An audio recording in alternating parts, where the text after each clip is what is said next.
Ivan shifted hesitantly from one foot to the other at the high metal gate. He stood there for about 10 minutes, repeatedly raising his hand to the bell and preparing to press it, but each time he pulled his palm back. This ritual was repeated several times, and might have continued even longer if a voice had not been heard from the speaker on the gate. "Son, stop dragging it out," Ivan's mother said affectionately. "We're all waiting for you. Come in quickly, or the lasagna will start to get cold." He was about to answer something, but then there was a sharp click, and the heavy gate creaked open. Ivan quickly wiped the sweat from his forehead and took a step forward. As soon as he crossed the threshold of the estate, the gate slammed behind him. "Well," thought Ivan, "there's no turning back now. I just have to endure it." Suddenly, birds of astonishing beauty took off from the bushes and flew so close that the young man felt the light touch of the wind from their wings on his face. He watched them rise higher and higher into the sky and suddenly smiled. He had almost forgotten how beautiful it was around here. Why was he so worried? He must have made up all sorts of absurdities, and now he can't get rid of them. Perhaps there were disagreements with his brothers and sisters a long time ago, but that is in the past. And where in the family are there no quarrels? They are already adults and will no longer quarrel over trifles. Ivan walked across the carefully trimmed grass and came to a wide stone path leading to his parents' house.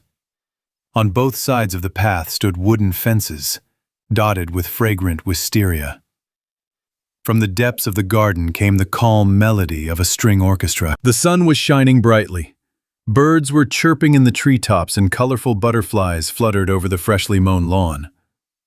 Ivan walked past the noisy fountains and a row of topiary shrubs trimmed into the shapes of wyverns and dragons. When his parents' stately three-story mansion appeared in the distance, he felt awkward again and froze in place. He looked at the gardener, who was busy with another topiary figure, smiled and waved his hand in greeting. However, the gardener did not even bother to look in his direction. Feeling uncomfortable, Ivan quickly removed his hand. "Don't be mad at him," a voice said behind him. Ivan shuddered and turned around. A slender girl with big eyes and dark hair stood in front of him, smiling broadly. "A few years ago, Matvey went deaf. A very sad story." The girl fell silent for a moment, carefully examining Ivan with her eyes. "But we'll talk about this later." She pointed towards the house. "If we don't go to dinner right away, it will be bad." "Absolutely right," Ivan agreed and smiled. "Remember how Father scolded Grigory when he was only 5 minutes late for Mom's birthday?"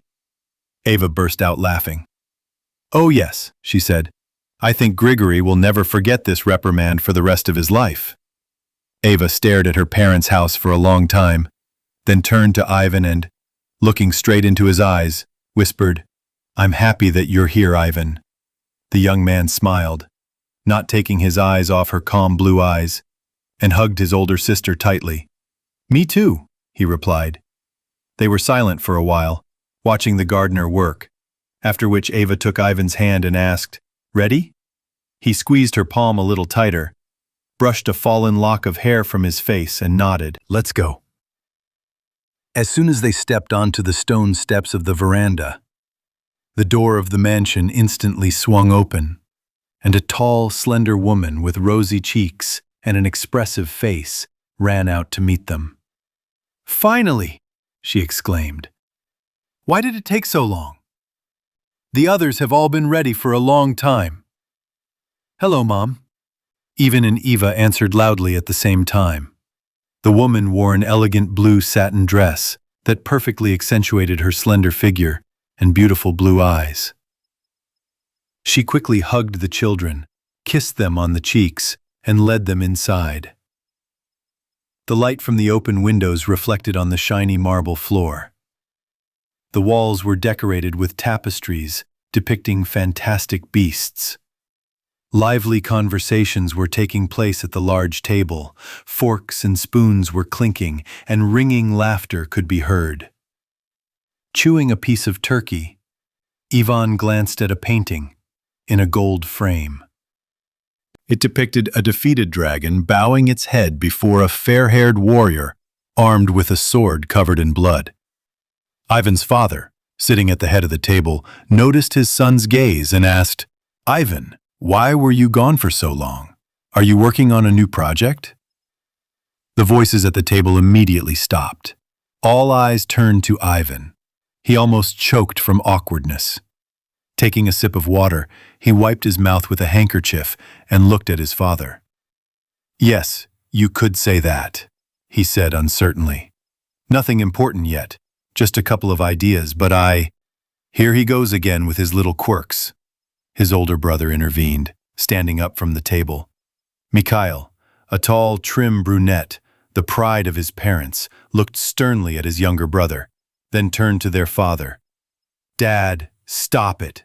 No one is interested in the excuses and whining of this loser. We rarely get together as a family anyway, and I don't want to ruin dinner with talk about Ivanov's attempts to do anything meaningful." Exactly. Ilsa supported him. I, for one, came to see Eve's first successes. Mom said that her planet suffered a cataclysm that destroyed everything in a matter of seconds. Ilsa beamed with excitement and clapped her hands. How interesting. She laughed joyfully. I can't wait to see what's left of this planet in person. At the end of the table, Jonas blushed with pride. Although she was the youngest, she managed to earn the favor of the family. What Ivan had been trying to achieve for many years, Jonas did on the first try. Of course, Ivan was happy for his younger sister, if, of course, one could consider her successes a reason to be proud. But envy never filled his soul.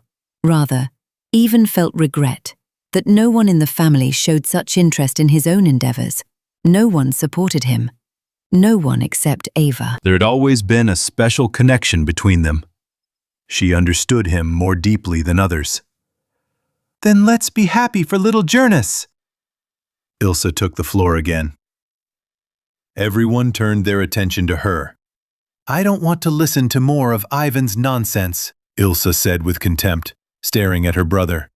"Why did they invite him anyway?" "Ilsa," the mother said sternly, "respect your brother."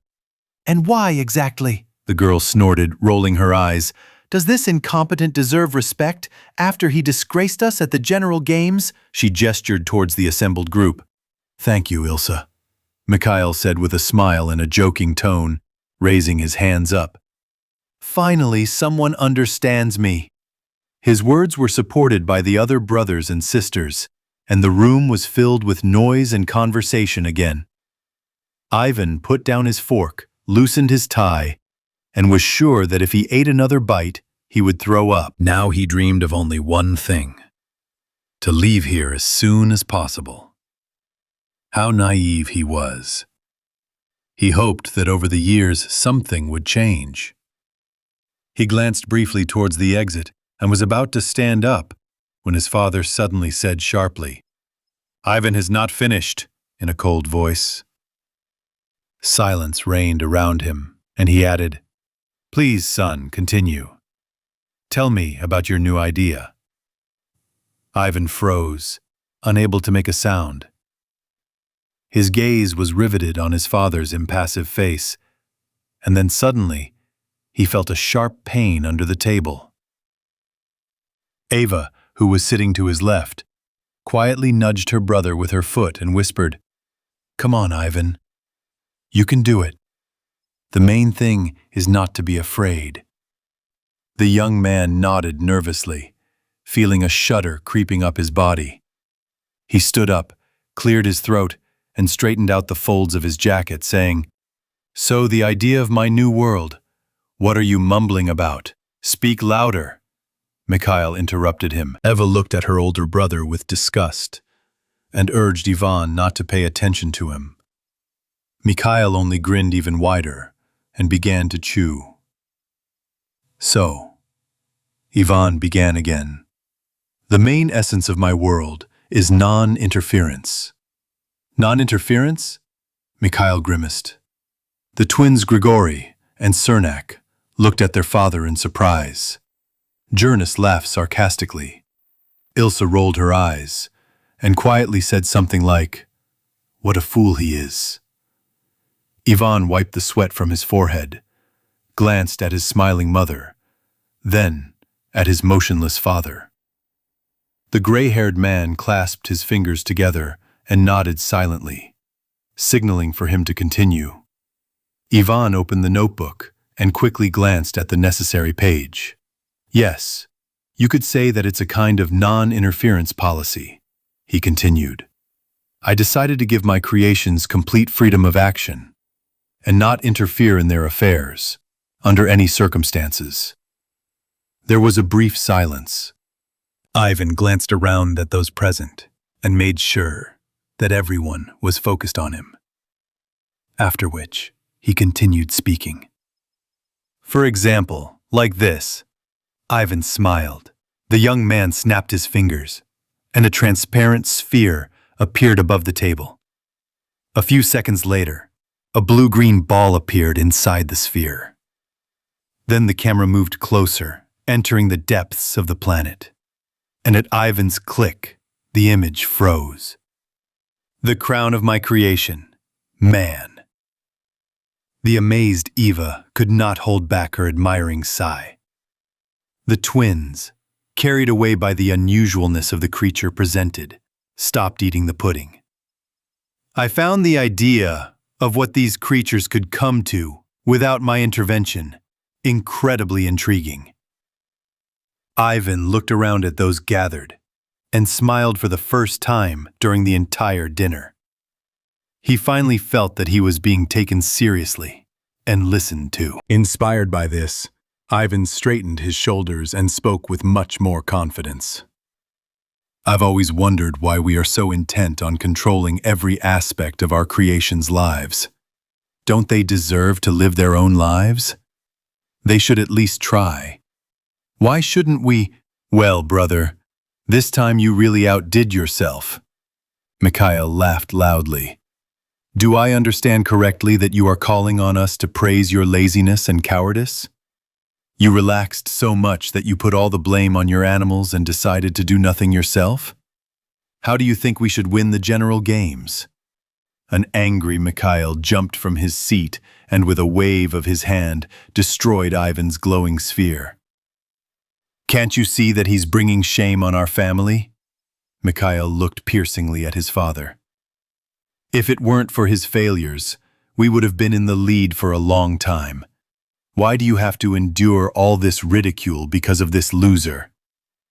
When will you finally realize—" "Enough!" A loud echo resounded throughout the hall. Father slowly rose and, piercing Mikhail with an icy gaze, threatened with a finger. "I will not tolerate such a tone towards me." "Father," Mikhail began, dumbfounded. "But Go to your room," the father said firmly, addressing Mikhail, and then turned to Ivan. "I expected something completely different from you. You have disappointed me again, son." Ivan felt his legs give way. He turned to his mother, but she only covered her face with her hands and began to cry quietly. "Today, you will finally stop all this nonsense and start working on something really important." The father walked around the table, approached Ivan, and put his hand on his shoulder.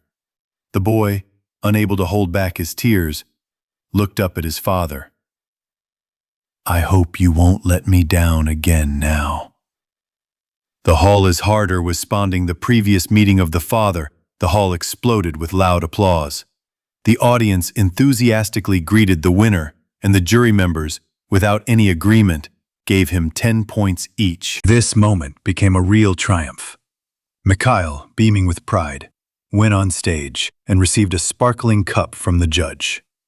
Mikhail won first place, thanks to a project done in his signature style.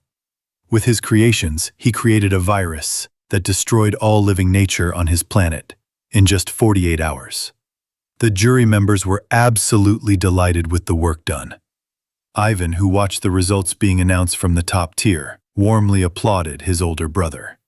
Despite their frequent disagreements, he was genuinely happy for Mikhail's success. Since childhood, Ivan had admired him and aspired to be like his brother. Over time, they grew further and further apart. Their views differed greatly, and sometimes they even quarreled over minor reasons. However, Ivan knew for sure that deep down, Mikhail loved him with all his heart. Having finished his speech, and to the loud applause of the audience, Mikhail headed for the exit. For a moment he met Ivan's gaze and nodded to him with a smile. Ava was to Ivan's right. She leaned back in her chair and exhaled with irritation. "They don't understand anything," Ava said furiously. "Very soon they will see how wrong they were about you. You have something they will never have." Ivan turned to his sister. A trembling smile played on her lips. "What are you talking about?" he asked. The girl looked at her brother with a mysterious look, then stood up and gently touched her lips to his cheek, quietly saying, "Our brothers and sisters create their worlds only to destroy them later. And this applies not only to them. Everyone who participates in these damned universal games. It does not even occur to them to simply enjoy what they have created. You do not have to please anyone. Not your father, not your mother, no one at all. Do what you think is right. You have always done it much better than anyone else." Ava carefully straightened her brother's hair and touched his cheek with her hand. "They will never understand what kindness is." Grigory's eyes filled with tears. "Keep it in your heart, Ivan." He did not dare to answer. Turning around, Ivan silently watched his sister walk away. Suddenly, a thought flashed through his mind. He pulled a notebook out of his jacket pocket, flipped to the right page, and tore it out. Hurrying to his sister on the stairs, Ivan called out to her. "Ava, wait," he said, grabbing her hand. "I will be immensely happy if you come to visit me, to the planet I have named Earth. Here, look." The girl took the sheet of paper. "This is a person," Ivan explained with a smile. "The most beautiful creation I have ever created. And besides, there were sandwiches with cola." Captain Derbent Holligate frowned as the siren began to wail. The ship's cabin shook from another blow. He pressed the emergency evacuation button, but the mechanism did not work. "Come on," Derbent muttered through clenched teeth. "Damn it, work it!" His voice suddenly broke into a scream. The captain clenched his teeth, but the trembling in his palms did not stop. And unexpectedly for himself, Ivan Holligate laughed loudly. My God, who could have imagined this? He had successfully completed emergency landing training many times during his studies at the Central University of the Federation. Each time, he had received the highest mark among all the students. His teachers had generously praised him. His classmates had admired and envied him. But now, Captain Ivan Holligate realized that real life was not at all like a simulator. In the simulators, even a failed emergency seat would somehow miraculously work. However, in the real world, everything was completely different. Real life always brings surprises. In the distance, the silhouettes of winding mountain ranges began to appear. Ivan pulled the steering wheel back, and the ship began to descend sharply. There was a deafening roar, and Ivan almost flew out of his seat. He felt the bottom catch on something, but the descent continued. A web of cracks crawled across the windshield, the ship lurched sharply to the side, the cabin shook from the impact. If he managed to survive, he would have only one chance to leave this planet. Ivan smashed the glass cover with his fist and pressed the big red button marked SOS. They will definitely find me. They will come and drag me out of here. The main thing is to hold out as long as possible, he thought. Ivan covered his face with his hands and at that very second plunged into darkness. Derbent slowly opened his eyes. His head was splitting from unbearable pain. It seemed that he had broken a couple of ribs. He tried to get up, but a sudden sharp pain engulfed his entire body. He immediately abandoned this idea and fell asleep again. Waking up for the second time, Durbin immediately sensed that something had changed. There was a sickly sweet smell in the air, as if someone was cooking. The man looked around.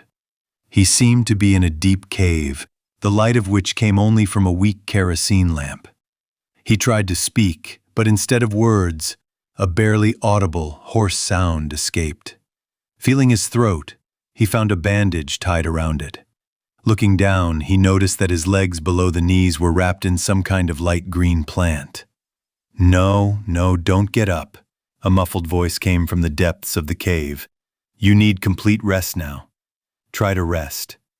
Durbin turned towards the sound to see his savior, but saw only a dark, unclear silhouette. Sssss, he tried to say, thank you, but, realizing the futility of the attempt, he abandoned it and fell asleep again. The next morning, or perhaps already in the evening, it was impossible to determine the time, since the sun's rays did not penetrate the cave. Ivan felt much better. The headache had eased slightly, and he could finally feel something below his knees. The thought immediately came to mind that the plant twining around his legs probably had healing properties. However, there was no need to be surprised here, since Ivan found himself in the Cyclone constellation, which had not been studied by man before. This meant that the planet he found himself on could present him with the most unexpected discoveries. He was one of hundreds of captains of the United Intergalactic Federation Colonial Fleet sent to settle a remote part of the Cyclone constellation. For several months before the invasion, scouts had been exploring the region but had found no traces of intelligent life. After that, the Supreme Commander of the UIF, approved by the Supreme Council, dispatched a colonization fleet. Only 2 battleships were assigned to accompany them. It soon became obvious that they would not return from this expedition. Some time after, the Federation Colonial Fleet exited interstellar acceleration and approached the nearest planet in the Cyclone constellation, it found itself confronted by a multi-thousand-strong enemy fleet. Either the scouts sent to explore this territory were fake spies, or the Federation had encountered a life form that could remain invisible to human instruments. But it no longer mattered. In any case, the Federation colonial fleet was unprepared for such a sudden and swift attack, and was destroyed in just a few minutes. Durbin woke up from the loud noise of breaking dishes. A quiet voice came from the darkness. Sorry. It was an accident. Looking up at the stranger, Durbin barely held back an internal scream of horror. The creature standing before him did not resemble a human, a Gedursus, or a Shokvit. He had never encountered such a life form before. One large eye stared at Durbin. Beneath it was a wide mouth and sunken nostrils, which created the impression that the nose was missing. The stranger's entire body was covered in skin similar to a snake's, and a forked tail stretched out behind the body. Durbin leaned back against the wall, resting on his elbows. The creature smiled shyly, took a step forward, and squatted. Here, it held out a bowl of murky green liquid. This will help. Durbin nodded, with a little doubt, and took what was offered. Thank you, it said quietly. The stranger snorted with satisfaction and rose to his feet. Taking a sip from the bowl, Durbin was surprised to notice that the food was indeed delicious. He drank the entire contents in just a few gulps and wiped his mouth with the back of his hand. The wanderer sitting on the stone watched him closely, tilting his head to the side. The creature watched Durbin's every move with genuine interest. Very tasty, Durbin said, nodding towards the bowl and carefully placing it on the ground. Thank you. The stranger smiled broadly, stood up and took the dishes, after which he disappeared around the corner. Durbin tried to stand up again, and this time he was able. This action caused a sharp pain in his legs, which, however, was more pleasant than excruciating. Now he was finally convinced of his recovery and forgot about any thoughts about amputation. Leaning his right hand against the wall, Derbent glanced around. The first thing that came to his mind was a dump. The cave was littered with all sorts of junk, fragments of ship hulls, disassembled parts of stationary computers, and a pile of torn clothes, pants, tunics, cloaks, and so on. Derbent picked up a metal pipe from the floor, used it as a crutch, and went on. Staggering and leaning on one leg, he hobbled to the middle of the cave, where a mountain of old, broken Federation D3 blasters, broken protective helmets, and the full equipment of the pilots of the United Intergalactic Fleets lay. After rummaging around in the pile for a while, Derbent finally found a working mobile computer. The main power source was completely discharged, but older models were distinguished by the fact that, for emergency cases, they had additional batteries that lasted for several hours of work. After a short battery replacement, the cracked screen showed the OMF logo, depicting a silhouette of a man with a leg outstretched. Derbent immediately thought of one of the many moral mottos that are circulated in the Academy, almost daily. By gathering the courage to take a step towards the unknown, we can ensure a bright future for our children and descendants. He swiped his finger across the touchpad to open the main menu. Scrolling down to the Voice Recordings section, Derbent selected it. Several audio files, dating back several decades, appeared on the screen. Derbent turned on the first recording. A man in an OMF flight suit, with a characteristic sign on the left chest, appeared on the screen. He looked exhausted and seemed to be holding on for dear life. Perhaps the pilot had received fatal injuries in the crash, or his condition had been affected by other circumstances, the local air, or the fight with the local flora and fauna. This is Captain Ivan Genzovic of the DB-11 class reconnaissance vessel. Our team has safely landed on a border planet in the Cyclone constellation. The main objective of our expedition was to search for intelligent life forms on the chosen world. The group consisted of 6 scouts, 2 medical specialists, and a pair of scientists. Dividing into 3 equal teams, we loaded the necessary equipment into the aerobiles and headed off in different directions on the planet. The recording was interrupted. Derbent switched to the next one, and Captain Ivan Gensvek continued his story. Over the course of several days of exploration, we discovered many traces of life on the planet. The flora and fauna were striking in their diversity. Once having gone deep into the jungle, we saw a strikingly unusual creature above us. It is difficult to even describe what it was. Gensvek paused, then continued. It was something vaguely reminiscent of a blue whale and a giant bat, which were known on old Earth. A truly fascinating sight. The very next day we found ourselves on the other side of the planet. Just after emerging from the jungle, a large field spread out before us, dotted with many low huts.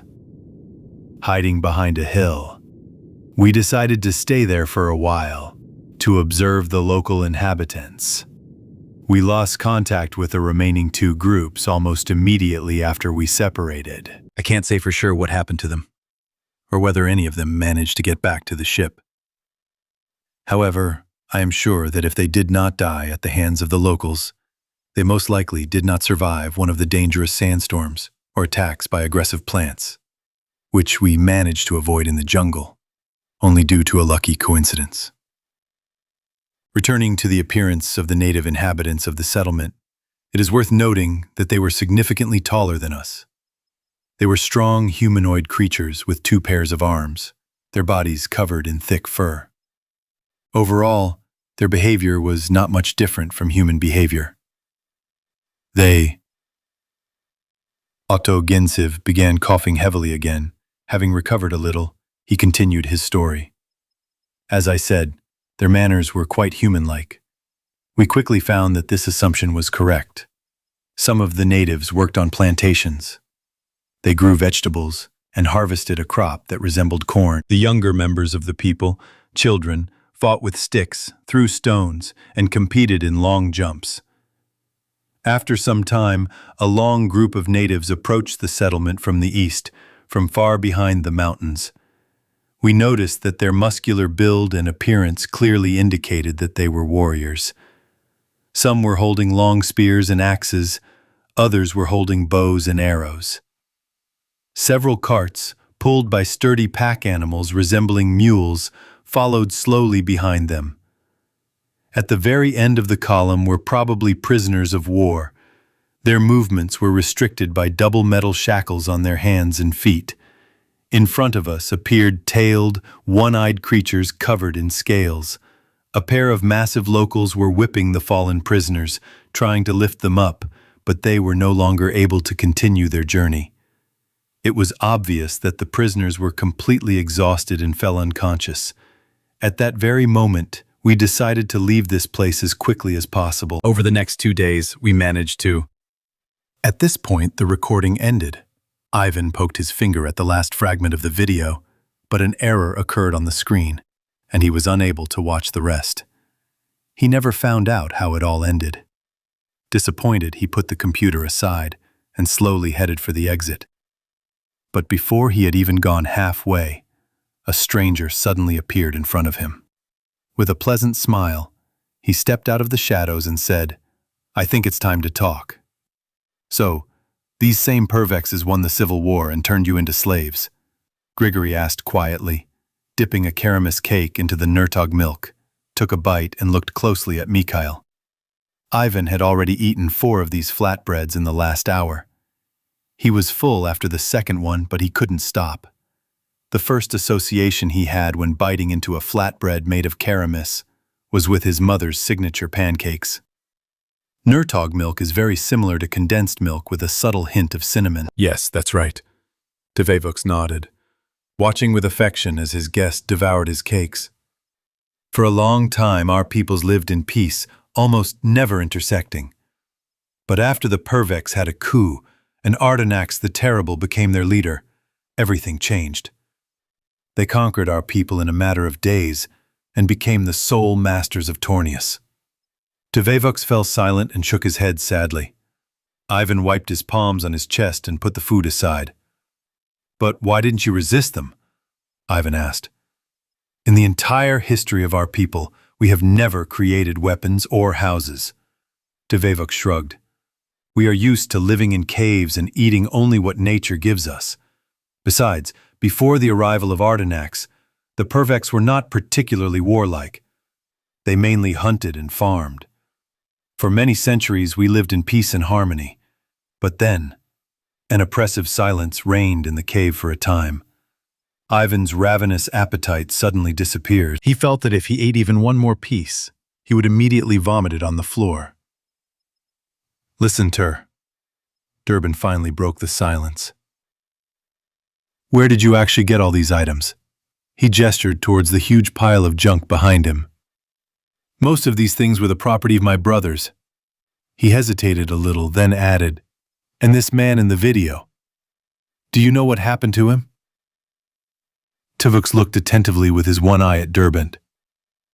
Scratching his head, he leaned his back against the cave wall and answered, "Your brothers have visited Tornius more than once," he said calmly.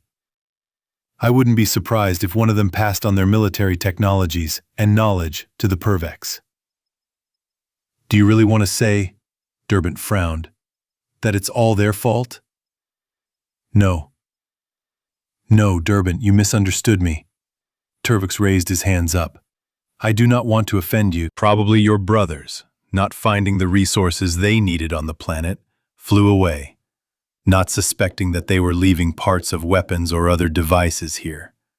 But it is also possible that the Pervexes extracted important information from them by force."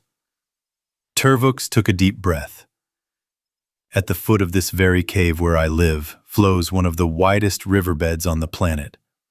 Sometimes various things floated here, which I then stored in my cave. One day, I noticed that very man near the shore. In his hands he was holding a bag in which was a talking thing. So Tervux lowered his head. I tried to save him, but it was too late.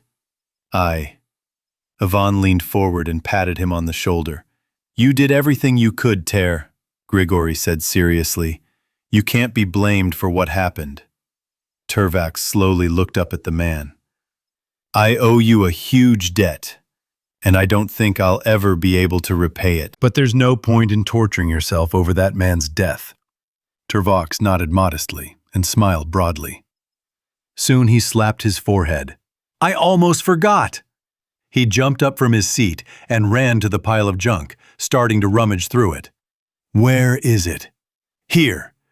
He returned with a small square object in his hands and handed it to Mikhail with a satisfied smile. This is my treasure.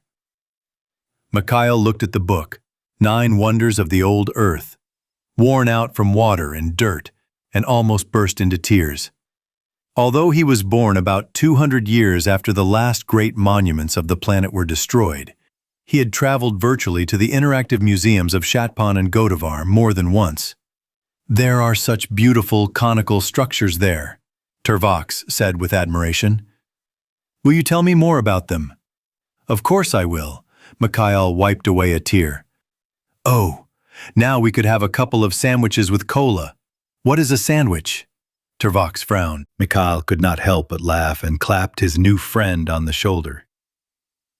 Better bring more flatbread and more milk, and make yourself comfortable. Admiral Cadwin, sir, came the Aeneid's captain's voice into the microphone. Could you repeat the order you received?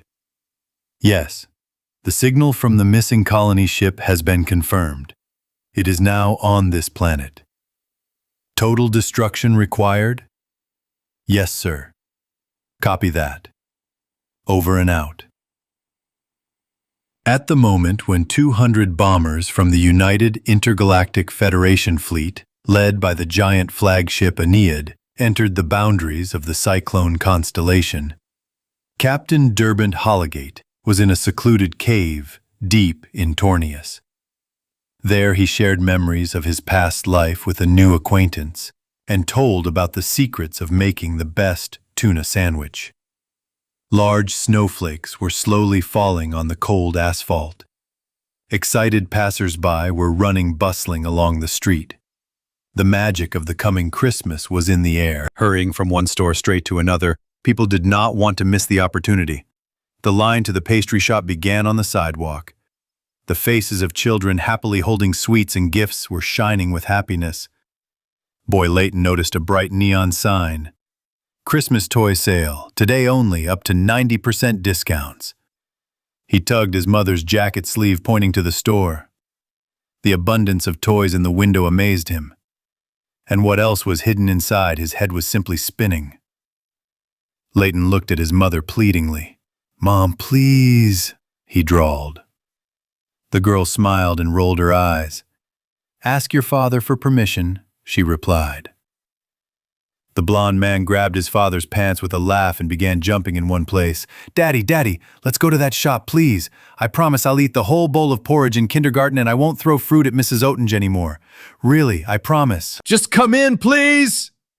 The tall man in the gray coat smiled kindly at his wife, knelt down and gently stroked his son's head with his free hand. Okay, but only if in addition to all this, you clean your room more often. Absolutely. Layton cried joyfully, hugging his father tightly and adding, Thank you. Let's go quickly. The boy pulled his parents by the hands, and a few seconds later, they found themselves in a toy store. At the entrance, they were met by a friendly girl in an elf costume. Welcome to Wonderland. She said cheerfully, handing Layton a lollipop. Merry Christmas. Happy holidays to you too. Midge replied, turning to her son. What should I say? The boy blushed and quietly said, Thank you. The girl smiled broadly and invited the Finchers to enter the hall. Looking for something specific? Not yet, thank you, replied Richard, letting Midge go ahead. But rest assured, we certainly won't be leaving here empty-handed. The parents, along with an elf named Eva, laughed merrily, and Ivan, unable to contain his excitement over the new toy, rushed headlong to the display case with cars. However, he already had plenty of such toys, so the boy headed further down the corridor. "Just don't go too far," came his mother's muffled voice, and Ivan disappeared around the corner. He stopped in front of a massive oak door, looked around, and hesitated for a few seconds. However, curiosity to find out what was hidden behind the door overcame his indecision. The boy pushed the door and went inside. Inside the spacious vestibule with a wooden mosaic floor and a gallery decorated with garlands, there was a huge decorated Christmas tree in the center.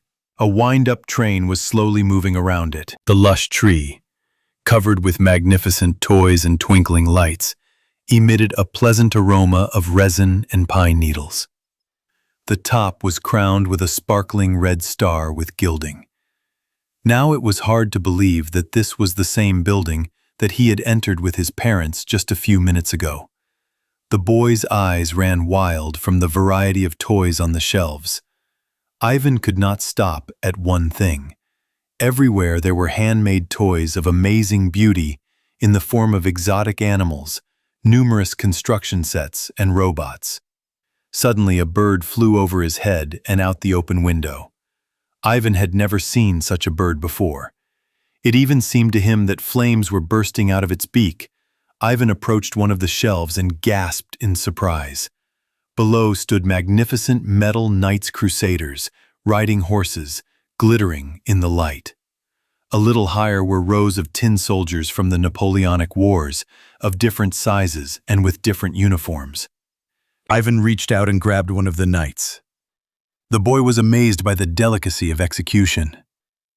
He peered into the smallest details and could even discern the wrinkles on the warrior's unshaven face. Ivan squinted, and the next moment it seemed to him that the knight winked. The boy's eyes widened in surprise. He stumbled and almost fell backwards.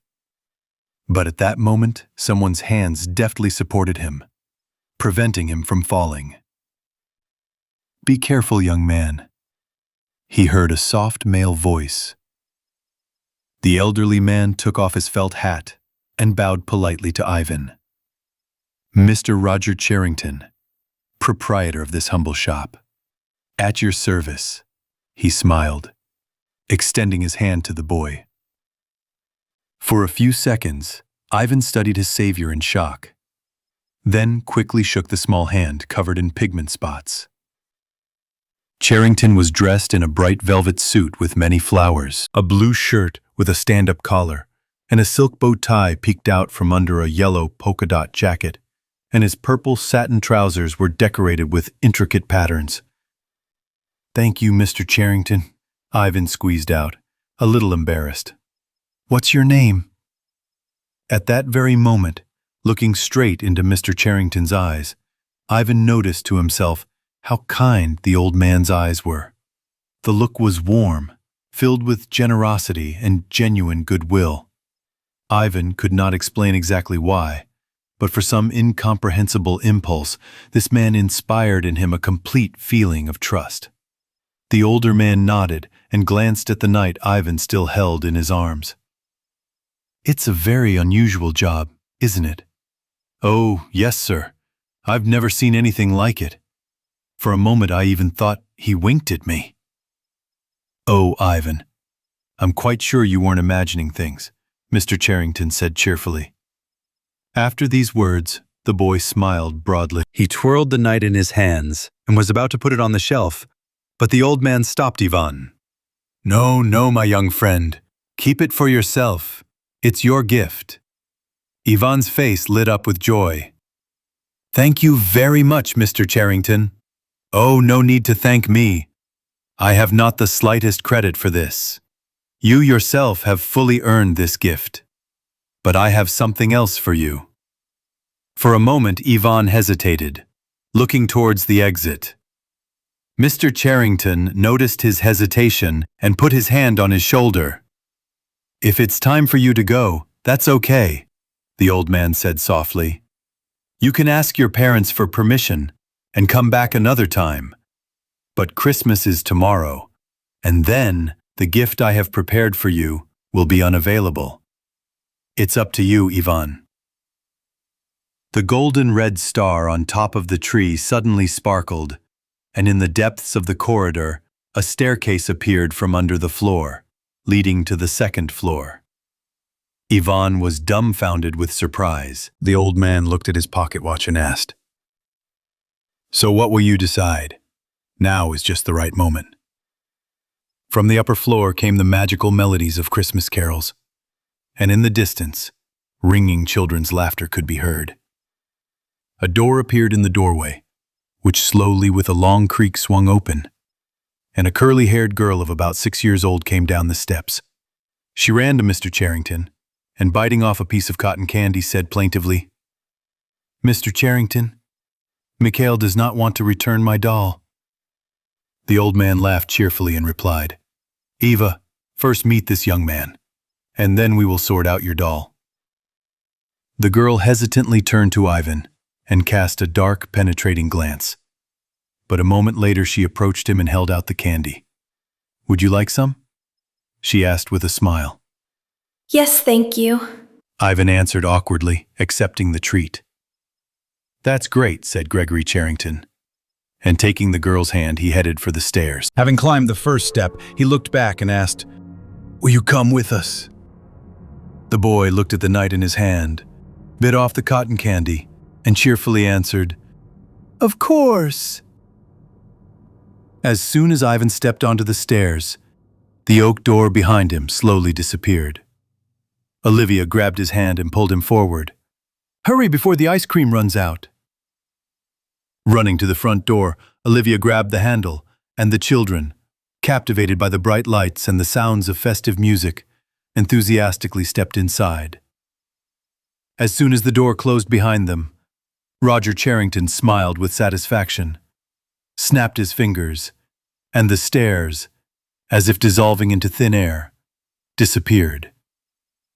The old man threw a few logs into the blazing fireplace, and then, settling into a comfortable velvet chair, soon fell into a deep sleep. The strongest feeling.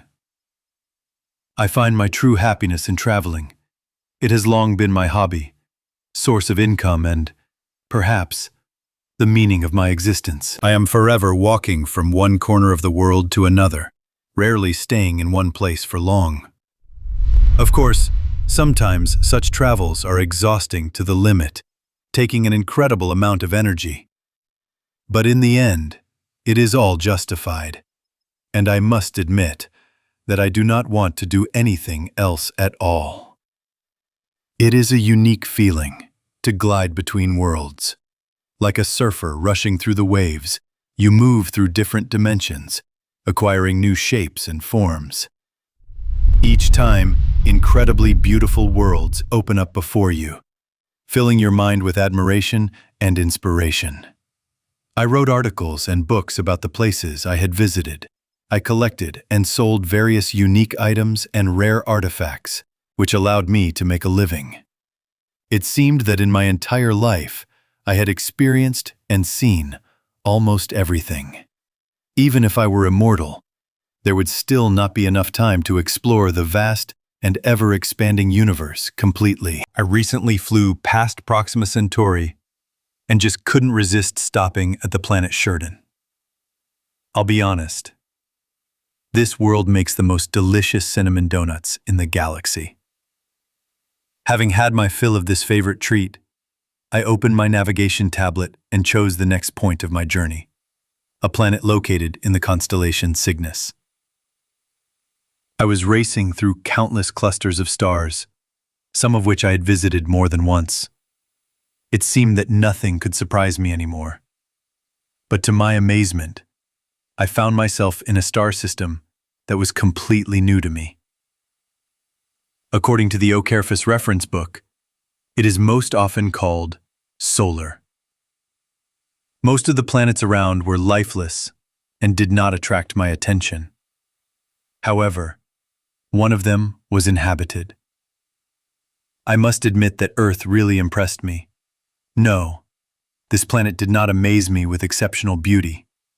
What surprised me most were the creatures that have ruled here for several thousand years in a row. Man, that is what this creature was called. Managed to amaze my spoiled imagination. Having entered the mind of one of the representatives of this species, I spent about 20 years on Earth according to the local calendar. Through the eyes of this person, I learned almost everything about the planet.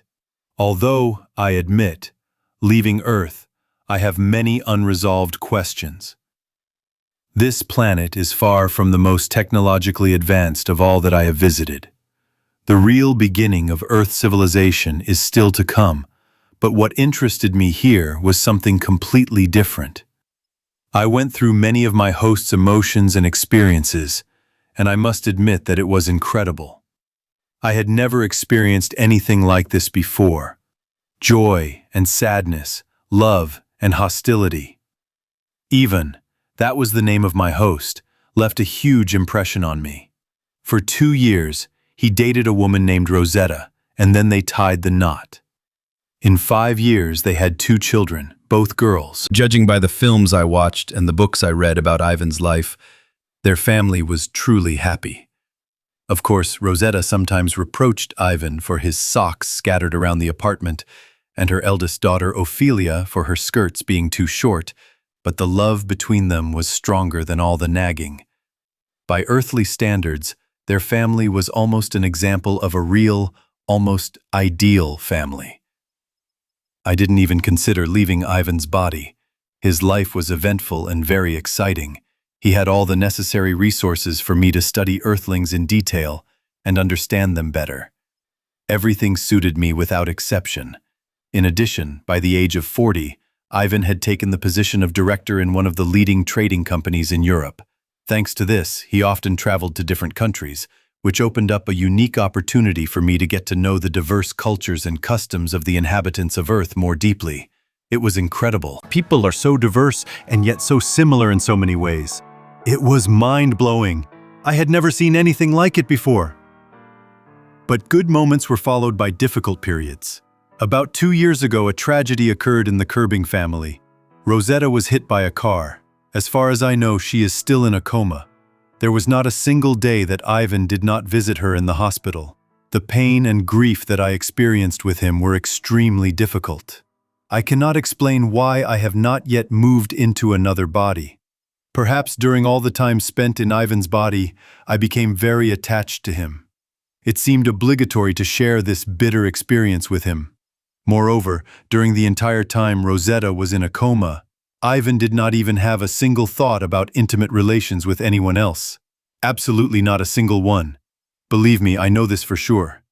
When the time came to leave Earth, I felt deep sadness that I could not help my friend. Our civilization, which is 100 times more developed than Earth, has not yet managed to create a formula for eternal life. Although we live incredibly longer than Earthlings, we cannot have immortality. We build huge interstellar ships and create some of the most advanced robots for recycling garbage. Our species really has something to be proud of. Returning to Earth after many years, I managed to find the Curbing family tree, and my delight knew no bounds. 4 years after the Rosetta accident, Eva finally came out of her coma. A year later, they had a son. I was truly happy for my old friend.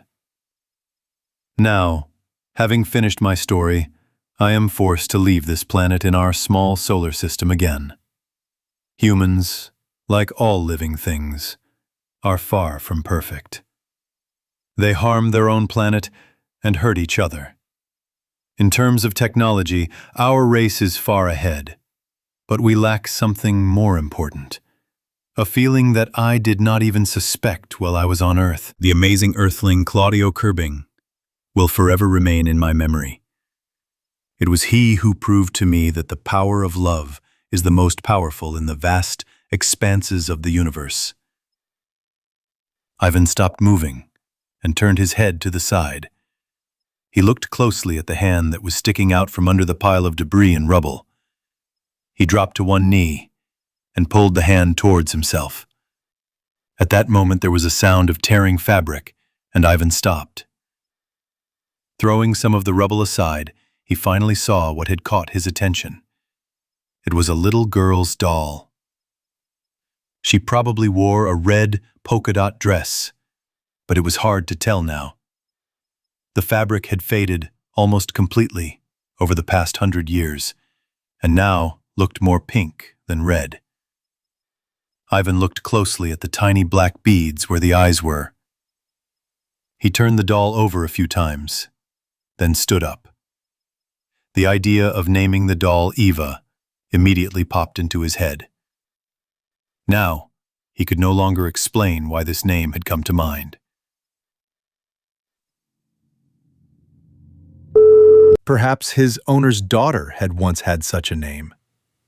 Or Ivan had simply seen the name Eva somewhere in an advertisement with a charming girl. Perhaps that was the name of the dog of one of his previous owners. Ivan could not explain the choice exactly, but he was sure that the doll was to be named Eva. He threw a worn backpack, held on by the remains of a strap, over his left shoulder and carefully placed the doll inside. It was between a toy Chevrolet pickup truck and a half-torn copy of Grimm's Fairy Tales. The doll's lifeless eyes slowly widened as he looked at it. Ivan couldn't take his eyes off his new treasure. It was premature to stop the search. Ivan felt that he was already very close to the goal. He was sure that there were still living people on planet Earth, and he would be able to meet them very soon. Ivan zipped up his jacket to the very top and threw his backpack over his shoulders. His gaze slid carefully along the horizon. The entire sky was ablaze with the bright crimson light of sunset. Having surveyed the surrounding area, Ivan stepped forward firmly. The doctors had taken Olivia to the ICU about 20 minutes ago, but to Harvey, it had felt like an eternity. He was curled up in his arms, rocking back and forth, groaning softly. There was a dried blood stain on his temple, but he wouldn't let anyone near him. He was sure she was the one who needed to be treated, not him. Looking up at the nurses leaving the ward, Harvey repeatedly tried to break through to them, trying to get news of his wife's condition. But the women only waved him off, urging him to remain calm and wait. He sank back into the chair in the waiting room, tiredly covering his face with his hands and clenching his shoulders from sobbing. Tears kept rolling down his eyes. Harvey couldn't stop his hands from shaking.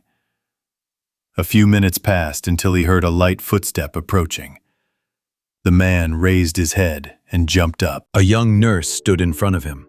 She looked at him with some uncertainty and took a step forward. "Mr. Nelson, I understand that this is an incredibly difficult time for you. But believe me, Dr. Wallish is doing everything he can to save your wife." The girl looked closely at his broken forehead and bloody shirt. "There is nothing you can do to help her now. The only thing you need to do is take care of yourself. Believe me, that is exactly what your wife would want. Let me examine you. You may have a concussion, and I must—" Harvey stopped her with a gesture. He sat back down in his chair and, placing his palm on his forehead, began to rock slowly back and forth. "How long will the operation last?" His voice sounded so detached, as if each word was given with great difficulty. The girl paused for a moment, then sat down next to him. She put her hand on his shoulder and said, "You need to understand that your wife has an internal bleed in her brain. If she had been brought in just a few minutes sooner, then—" Harvey stared blankly at the floor. He had stopped listening. His head was pounding and his vision was blurry. Harvey stood up and looked at her. "She's going to live." A thick, dense fog had settled over the city. The lonely lights of passing cars flickered along the road, and a light breeze before dawn swayed the leaves on the trees. In Stanford Central Park, Harvey, the only visitor at the time, sat on one of the many benches. He took a swig from his bottle and drained it. With a trembling motion, he exhaled into the sleeve of his jacket and tossed the empty bottle aside. Harvey folded his arms over his chest, stretched his legs out in front of him, and leaned back against the bench. His eyes were sore and bloodshot that they stung, but he couldn't allow himself to sleep. Harvey refused to accept the fact that his mornings would no longer be lit by Olivia's warm smile. The thought alone plunged him into a deep despair. Even though he hadn't had a lump in his throat since the tragedy, he couldn't bring himself to eat. The mere sight of food made him feel sick. His head was splitting with unbearable pain. Everything was blurry before his eyes. Harvey could hardly separate reality from sleep. He looked around. In the distance, at the pier next to the stone bridge that connected the banks of the park, a pleasure boat was moored. At that moment, Ivan immediately began to mentally estimate the possible depth of this pond. The thought of suicide had visited him in the intensive care ward. Since then, it had not left him. He was constantly looking for the right moment. Just think. Throw yourself under a train. Fall from the top of one of the many high-rises of this damned anthill. Or cut your veins with a razor blade and fall asleep in your own bathtub forever. But Ivan couldn't stop blaming himself for Eva's death. After all, he was the one driving the car when the huge truck collided with his Tiguan at the intersection. He should have noticed the truck, tried to dodge, accelerate, or do anything to avoid an accident. But, turning his head toward the approaching Mack, he seemed to freeze and stayed where he was. A sharp cry suddenly rang out in the park. Tears began to flow down Ivan's face. He did not understand where so many tears had suddenly come from. Leaning forward, he grabbed his head with his hands. Sobbing for a long time and quietly moaning, Ivan rocked back and forth until he felt the touch of someone else's hand. "What are you doing?" Ivan tried to push the stranger away, but miscalculated his strength and fell to the ground. "What are you saying, Mr. Nelson?" Someone helped him sit down on the bench. "It's too early for you to be drinking at this time of day." Ivan opened his eyelids, stuck together with sweat and tears with difficulty, and looked at the stranger. In front of him stood a thin man in a dark coat and a top hat. He looked no more than 50 years old. He had a monocle in his right eye. Frowning, Ivan muttered something unintelligible and waved the stranger away. He tried to feel for the bottle of whiskey, but, remembering that he had emptied it, he stood up. Staggering, Ivan headed toward the pond. The man in the coat followed him, holding a leather briefcase. "Mr. Nelson, where are you going in such a hurry?" came from behind.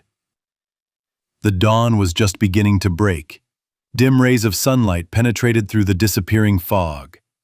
The stranger caught up with Ivan and grabbed him by the hand. "Let me help," he said. Ivan pulled his hand away and swung, trying to hit, but the man dodged in time and stepped aside. Ivan slipped and fell to the ground.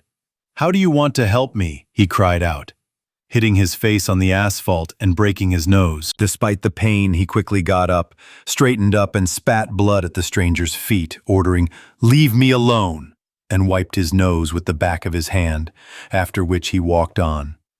The man shook his head and followed. A minute later, Ivan approached the bridge. Grabbing the railing, he said in a choked voice, "Forgive me, Olivia." "No, Ivan, stop," came from behind. Ivan climbed over the railing of the bridge, but, hearing his name, he stopped and turned his head towards the stranger. "How do you know me?" "I know you, Mr. Nelson, because it was you who applied to participate in our program." The man in the hat took a few steps forward and introduced himself. "My name is Leighton Creswell. I have come to discuss a matter concerning your wife." Harvey's gaze suddenly changed. "What? You Is there a chance to get her back? The interlocutor shook his head. Unfortunately, that's not possible, Harvey. We don't do that kind of service. He opened his briefcase and pulled out a thin, transparent folder. But we can arrange a final meeting with her for you. Harvey thought for a moment, not believing his ears. Was he really going to see Olivia again? He couldn't accept the idea that he hadn't even gotten around to saying goodbye properly. There probably wouldn't be a better time. He turned to the pond. Thick reeds swayed in the wind along the edge of the dark water. Harvey looked at the pink hue of the horizon and smiled. "Speak! I'm listening to you." About 30 minutes later, they were sitting down to breakfast in one of the French-style cafes on Main Street. While Leighton Creswell talked, Harvey ate a couple of croissants with blueberry jam. The procedure is divided into 3 stages. First, our doctors test your consciousness for various defects and disorders. And believe me, they are present in every person. In this case, accuracy is important. All your childhood traumas, experiences, and mental disorders, if there are any. He took a sip of coffee and continued. Then all your memories are loaded into a special device. And your consciousness is transferred to a simulation where you will meet Eva. Based on your memories, the machine itself will choose the optimal location for the conversation. However, you will be able to make several requests to our specialists. No more than 30 minutes will be allocated for everything. While Grigory explained the whole point to Harvey, he listened with great attention, without interrupting for a second. Only when Mikhail fell silent and looked at Harvey with a questioning look, waiting for his reaction, the latter asked a question. Will she be real? That is, I want to understand what version of Eve she will be. Will she retain all her memories until the very last moments, right up until the catastrophe? Mikhail nodded briefly. As I already mentioned, our company strives to give people the opportunity to say goodbye to their loved ones with dignity. After all, fate often takes them too suddenly, which sometimes makes you doubt the fairness of what is happening. He looked away and fell silent for a moment. Ivan did not interrupt him and let him hold this pause. Now it seemed quite reasonable to him what the man had said about their company hiring employees who truly shared the pain and suffering of their clients. Ivan saw this pain in his gaze. It turned out that Grigory had also lost someone close. But you will be able to choose the period of life that interests you. It could be a version of your wife with memories of the day you met, or the moment of your wedding. Although, I suspect that you are more interested in something else. Leighton looked closely at Ivan. His lips and hands trembled again. Your spouse's consciousness is still active. Ivan ran his hand through his hair and leaned his elbow on the table. His lips lifted slightly in a smile. During the immersion in the simulation, you will feel dizzy, nauseous. Your temperature will rise. Your pulse will exceed 160 to 70 beats per minute. But do not worry, we will inject you with netradizine, which will ensure normal heart function for 20 minutes. Ivan cringed with displeasure and turned his head towards the doctor. Mr. Creswell said the session would last about half an hour. Dr. Hellwood glanced at him over the top of his glasses and nodded towards the file lying on the table. You must understand, Mr. Nelson, that I am already taking a considerable risk by allowing you to remain in the simulation for such a long period of time. Due to your chronic cardiac arrhythmia, 20 minutes is the maximum time for you. I advise you to remember this carefully, the doctor said, pointing the flashlight directly into Harvey's eyes, then wrote something down on a notepad. Otherwise, this adventure may be your last. At 1:30 in the morning, the phone rang in the doctor's apartment. The man turned on the nightlight on the bedside table, rubbed his sleepy eyes and croaked. My God, Harvey, you looked at the time, right? What are you... Yes, doctor, I apologize for calling so late, but one question has been bothering me for a long time. What will happen to my brain if I don't come back? Is it possible to keep it functioning? There was a short pause. We have cryochambers for such purposes. If we cool your body to, say, minus 300 degrees, the brain will be able to function. But, Mr. Nelson, why do you need— Good night, Dr. Hellwood. Thank you for your time, and I apologize for disturbing you. Ivan turned off his phone and sat down on the edge of the bed. He made this decision almost instantly, almost without thinking. On the way home after another examination, which was to be done before tomorrow's simulation, thoughts about the doctor's warning did not leave his head. The question arose, did he really want to go back? What was the point of returning to a world where he could no longer be with Ava? Why impose constant pain on himself in a world that had lost all meaning for him? He experienced all the joyful and difficult moments. Successes and failures together with Olivia. She was the support without which it seemed impossible to even take the next step. She was a whole universe for him. She was the meaning of his life. Ivan felt a slight tingling all over his body. The doctor connected the last wire to him and looked closely at the young man. "Remember, Mr. Nelson, no more than 20 minutes, he said. Ivan smiled, nodded, and closed his eyes. A few seconds later, a powerful stream of energy ran through his body. A bright flash flared up, and Ivan immediately fell asleep. When he opened his eyes, he knew where he was. He was standing at the entrance to a cafe on Maybole Street, his and Eva's favorite place. He couldn't remember exactly how many times they had been there. They had celebrated birthdays, anniversaries, and simply enjoyed a break from hard days at work. A faint, light purple fog hung in the street. Harvey had never encountered anything like it before. Looking around, he saw no living soul. Empty cars stood at the gas pumps. There was not a single passerby on the sidewalks. Not even the chirping of birds disturbed the silence. Taking a few steps forward, Harvey grabbed the door handle and pulled it towards him. Inside the room, the fog was still thick. All the tables were free except one. There she sat, in their favorite spot by the jukebox, Freddie Mercury's Love of My Life, playing in the background.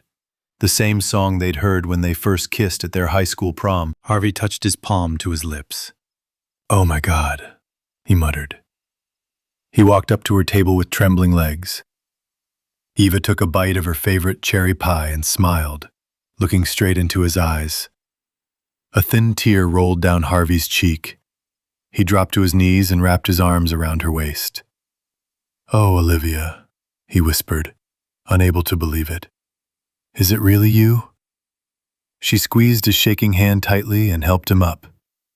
Eva hugged him, filling him with warmth, and burst into tears. "Yes, honey, it's me," she replied. Harvey gently wiped the tears from her face, pulled her close, and kissed her.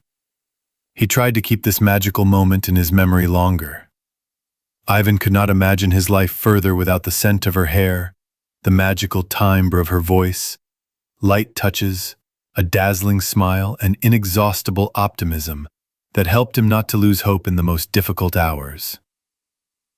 Eva interrupted his reverie. "But Ivan, why are you here?" Ava's face reflected horror and despair. She said that he absolutely could not stay in this place. Her lips trembled.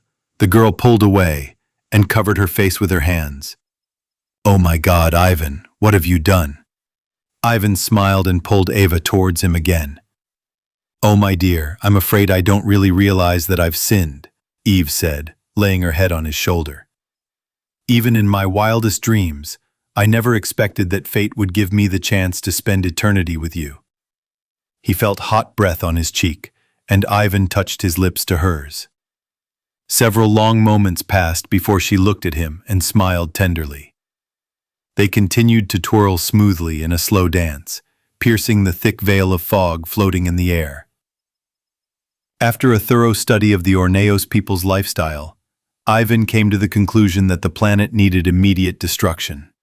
He cleared his throat, took a sip of water, and continued. Ivan had spent nearly 900 years on Orneos by local reckoning, and he could say with complete certainty that the Orneosians did not learn from their mistakes.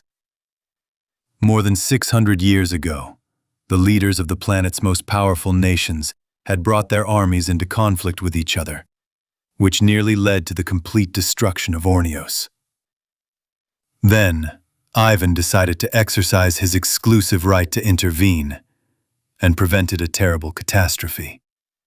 But in all the centuries that followed, they still had not learned the right lessons. First Counselor Melgermo asked in a cold voice, scratching his thick stubble. He said, "Are you really sure of your words? According to your report, there has not been a single armed conflict on Ornios in the last 200 years. Moreover, the level of the ecological situation on the planet has increased by 26% in the last 100 years." Ivan swallowed, unable to find what to say. You are absolutely right, First Counselor, but I fear I have not expressed myself quite accurately. The fact is that in the year 1408 of the local calendar, the 6 most powerful states of Ornios entered into an alliance under which they worked together for the development and welfare of their planet. In these years, their economy and production have grown by almost half. From primitive tribes, they have transformed themselves into one of the leading intergalactic trading forces. For example, they supply the market with over 15% of all R-class battleships of the second 12th type. This is where we come to. Until this point, Grigory Parfax, head of the Planetary Habitability Assessment Committee, had been silent. He had folded his fingers into a house shape and was watching Ivan Nadwell's speech intently. "Intern Helwis, please continue," the chairman said to the speaker. The dark-haired young man nodded and looked down at his notes again. For 4 centuries, the countries that signed the treaty I mentioned strictly adhered to its terms. Today their union has grown into a powerful alliance with the involvement of neighboring worlds. Yes, you correctly noted that the Ornioshians have recognized their past mistakes and have made great efforts for the well-being of the planet. In this regard, I would suggest that the committee give it a rating of 4.5 out of 5, with a note, "Repeat study in 500 years." But the problem is much more serious than it seems at first glance. The Ornioshian states united not only for the sake of prosperity, but also to establish control over other star systems. At a recent meeting, their leaders have already decided to mobilize their troops. At the moment, they have one of the most powerful fleets in the entire Iglesis galaxy. Reckless actions could lead to catastrophic consequences, as the threat from them is truly great. Nadwell picked up a portable communicator from the table and punched in a few numbers. The next moment, a multitude of calculations and statistics appeared on the computer's holographic screen like a rain of data. "Preliminary information," Nadwell continued, "is that in just 30 standard years, they will have conquered all of Iglesis and possibly sent their military force to Andromeda. I shudder to think what the results will be." Chairman Parfax took a deep breath and leaned forward. "The whole stake is too high. The price of delay could turn into tragedy." Nadwell licked his dry lips and quickly finished his water. "Based on the check, I gave 0 points out of 5. As I said at the beginning of the report, Ornios must be destroyed." A tense silence reigned. Nadwell closed the report folder and set it aside. He glanced at the council members in the holographic images. The words of the voices gradually emerged beneath each of them. In green letters, "I affirm," or in red, "I reject." The decision was unanimous. Chairman Grigory Parfax nodded and stood up from the table. "The session is closed," he said. "The sentence must be carried out immediately." Itaran dropped sharply and hovered above the planet's orbit. He frowned and looked around. What he saw filled him with alarm and doubt. "There must be some mistake here," he muttered under his breath. Taking a notebook out of his breast pocket, Ivan checked his notes. "It can't be." Itaran raised his eyebrows in surprise. Closing his notebook, he headed towards the planet's surface and said, "Let's see what's really going on here." A few seconds after entering the atmosphere, Itaran began to cough violently. "What a disgusting sight," he recoiled. "What have these reckless people done here?" Overcoming the attack, he continued his descent. The next moment, a scorched wasteland opened up before him. Huge piles of garbage lay around, and the landscape was cut up by numerous craters from explosions, testifying to a brutal war of the past. Judging by the scale of the destruction, not a single inhabitant of the planet survived this nightmare. Itaran landed on the surface, took out a notebook, and began to make calculations. In 30 minutes, he examined the entire territory of the planet. After scanning, it turned out that the last traces of life on Earth disappeared more than 300 years ago. The remains of the most advanced creature on this planet were found in the soil. However, in the current conditions, it would not have been able to survive. The air contained too little oxygen, and the radiation was too strong. After Ivan had circled the planet's surface for a while, he climbed a high mountain and looked carefully at the dying world around him. The air was thick with poisonous smoke, and streams of hot lava gushed from cracks in the Earth's crust. Ivan took a deep breath, shook his head, and said sadly, "Failure again." He opened his notebook and made a few notes. As he was about to fly away, his attention was drawn to a quick flash of light at the base of the mountain. In an instant, Ivan found himself next to an unusual object. Under a pile of rubble, he found a strange metal object in the shape of a cone. As soon as Ivan freed it, the device soared upward and hovered in the air. "Who are you?" Ivan asked, pointing the scanner at him. The device showed no signs of a living being. "That is so," said the mechanical voice. "So you were probably a witness to the events that led to the destruction of this planet. I am one of the last models of robots created by humans. My creators endowed me with people," Ivan interrupted, bowing his head. "The remains of the creature you found in the soil are man. For a long time, they were the highest form of life, until, due to their own carelessness, they destroyed the world that they had been creating for millennia." "Very interesting," said Ivan. "Please, tell me more about the man and the world in general." The robot landed next to Atiran and said, "I see no reason not to share this information.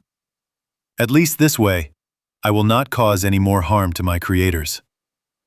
True, my story will be brief, because the damage to the life support system after the last battle was critical." After a short pause, he added, "Perhaps you can even help me." "Excellent." Itaran nodded. "Begin." The green sensors where the device's eyes would have been flashed blue, and a moment later, a bright projection appeared on one of the stones. This planet is called Earth. It is relatively young, just over 4.5 billion years old. People had several ideas about how their world came to be. However, right up until their disappearance, they were unable to choose a single version. It was this uncertainty that largely led to the death of humanity. They could not cope with their own pride and paid for it. For a long time, the leaders of the most powerful nations on Earth fought for sole power. Each sought to gain complete control over all of humanity. Images of marching armies, battle scenes, and nuclear explosions were replaced by pictures of a scorched desert. And this is what it led to. Itaran looked at the changing sequence of frames and videos for a long time, then turned to the robot. "That's not enough," he said. "I need to know absolutely everything." "I understand," the robot replied. "All the information that can be obtained about people is collected here." A hole appeared in the center of the robot, and a tiny rectangular object fell out. The next moment, there was a short whistle, after which it fell to the ground. Itaran immediately fell down next to him and heard a barely audible voice. "You must revive the man." After a few seconds, the light in the robot's eyes went out and Itaran was left alone. He picked up the fallen object, inserted it into the laptop, and began to study it. At the top of Elbrus, Itarin completed his report on the state of planet K671. He checked the box, to be restored, and closed the notebook. Itarin placed the container with the remains of the last man on Earth in the lower compartment of the shuttle and entered the route coordinates on the keyboard that appeared. Closing the lid, he watched the ship disappear into the clouds and smiled. I think they deserve another chance. Leaning on the stone, Itarin threw his hands behind his head and watched the sunrise with pleasure. Stone. Lucas took control and slowly turned the wheel to the left. The landing pad appeared behind a high mountain ridge. The ship began to descend. Below, the delegation of Ebitorius was already meeting it. After turning off the engine, he took out the ignition key and put it in the inside pocket of his leather jacket. The hatch of the entrance hatch swung open slowly. He took a few steps forward and stopped.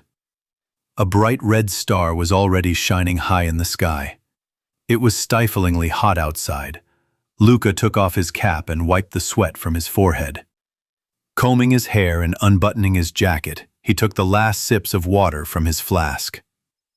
Luca ran his tongue over his dry lips and took a deep breath.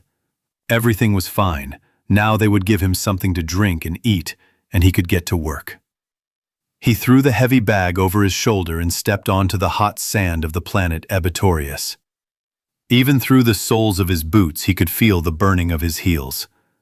Luca knelt down and ran his hands over the hot sand. The tingling reminded him of pain. Gritting his teeth, he cried out and pulled his hand back. If he had taken off his glove now, he would have certainly noticed the burn. Wow, how do people even live here? He headed towards a 3-story white marble building. With its rounded shape, the building resembled a chicken egg. This association brought a smile to Lucas's face. It was the first time he had seen anything like it in his entire life. With every moment he spent on the surface of this planet, it became harder and harder to breathe. It seemed to Lucas as if sweat was running down his back in wide streams. His eyes quickly grew tired, unable to resist the scorching light of the red giant for long. He put on his sunglasses and continued moving forward. For a moment, double vision appeared before his eyes. More than half a year ago, he had been in constant rain on Erphion. 196 days of continuous rain.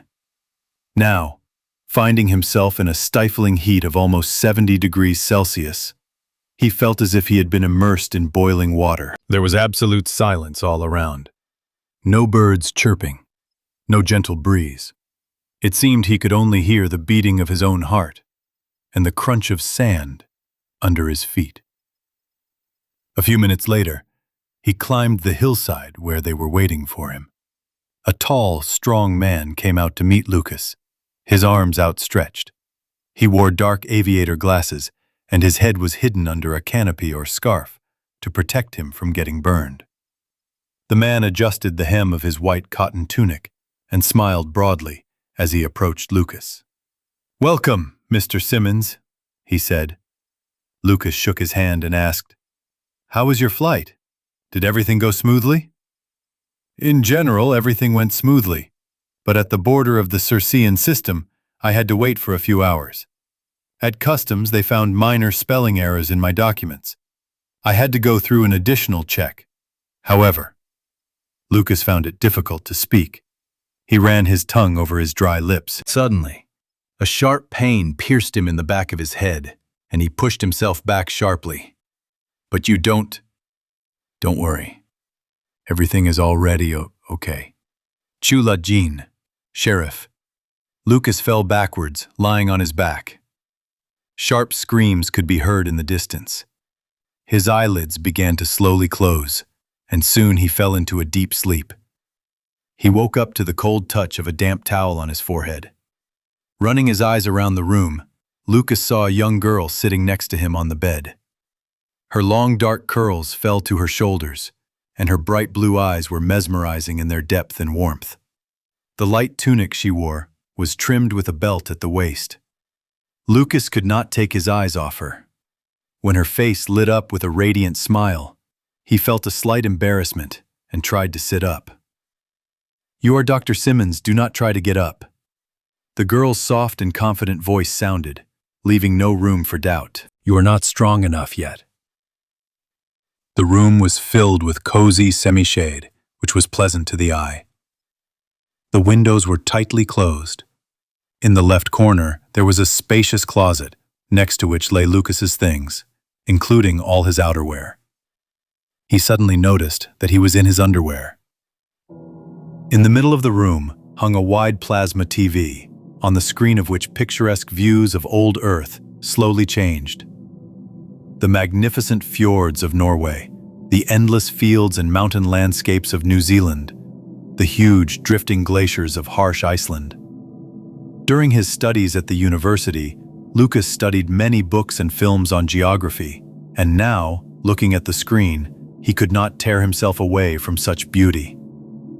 He dreamed of seeing all this with his own eyes at least once in his life and was ready to do a lot for this. Lucas tried to smile, but all he could do was make a weird face. He leaned back against the pillows, blushing with shame, and looked up at the ceiling. The girl, noticing his nervousness, picked up a tray with a glass of water from the table and handed it to Lucas. "Here, take it," she said. Lucas bowed timidly and drained the glass in one gulp, but immediately began to cough, feeling pain in his chest. "It's okay, Mr. Simmons, everything is fine," the girl said, taking the glass. She filled it with water again and put a red capsule inside. The water began to fizz and changed color to red. Lucas paused for a moment, carefully examining the strange liquid. "Drink this, Mr. Simmons, and you will feel better immediately. You have lost more than 20% of the fluid in your body, which is practically fatal dehydration. I would like to point out that the Commission representatives showed complete incompetence in not warning you about the risks of such a sudden change in climate.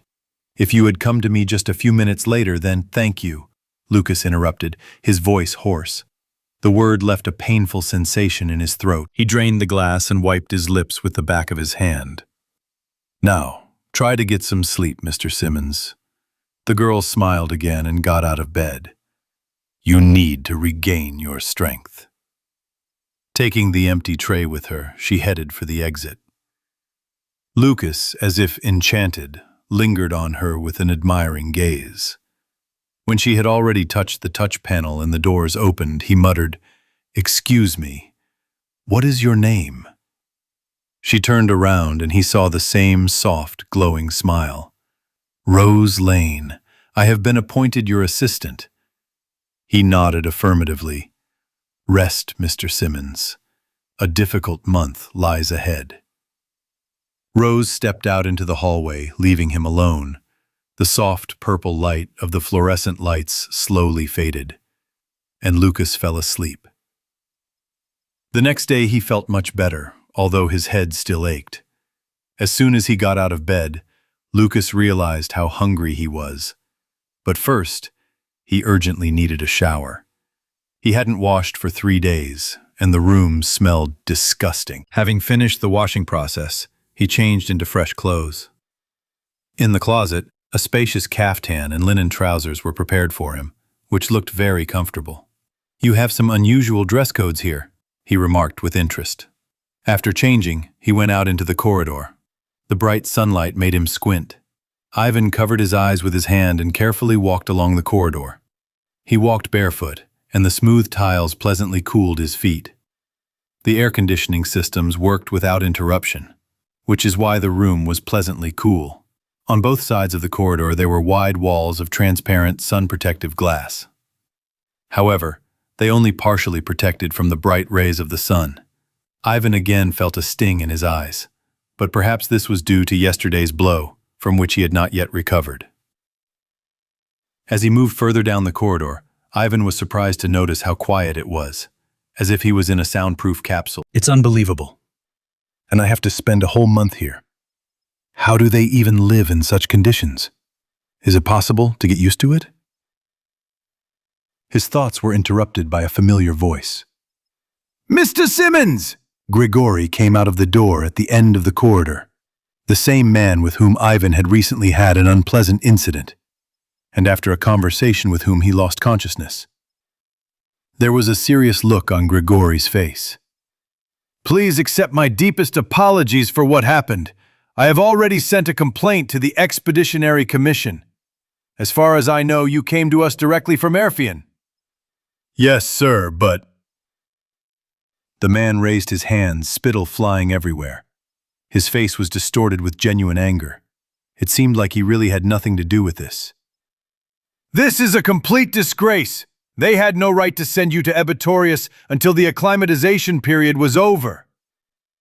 Hearing Lucas's timidity, the man cleared his throat and lowered his voice. Adjusting his tunic to one side, he smiled broadly again and said good-naturedly, "But fortunately, this morning, Miss Lane reported that your condition has noticeably improved. I could not even imagine that you would recover so quickly.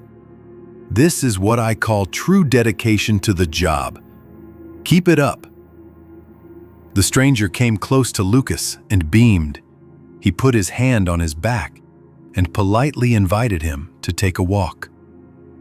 I apologize for not introducing myself earlier. My name is Thomas Fournay. I have been the head of this station for over 10 years, since its very foundation. Lucas nodded quietly in agreement and remained silent, giving Thomas the opportunity to continue. You must be very hungry. He waved his hand towards the wide open doors. Lucas caught the aromas of onion soup and something meaty. First, I'll tell you a little about the successes of our 10 years of work, and you try the local food. Thank you very much, Lucas replied. Nothing fancy, of course. We're just starting to master agriculture. But I could eat mashed potatoes with stewed pork ribs every day, said Ivan, ran his hand over his stomach and laughed loudly. His double chin wobbled comically from laughter. It looks like you've already done quite well with agriculture. Matvey tried his best to keep a straight face. With a hint of mock surprise, he asked, Have you learned how to raise pigs yet? Ivan nodded approvingly as they entered the dining room and headed for an empty table in the center of the room. An impressive achievement indeed.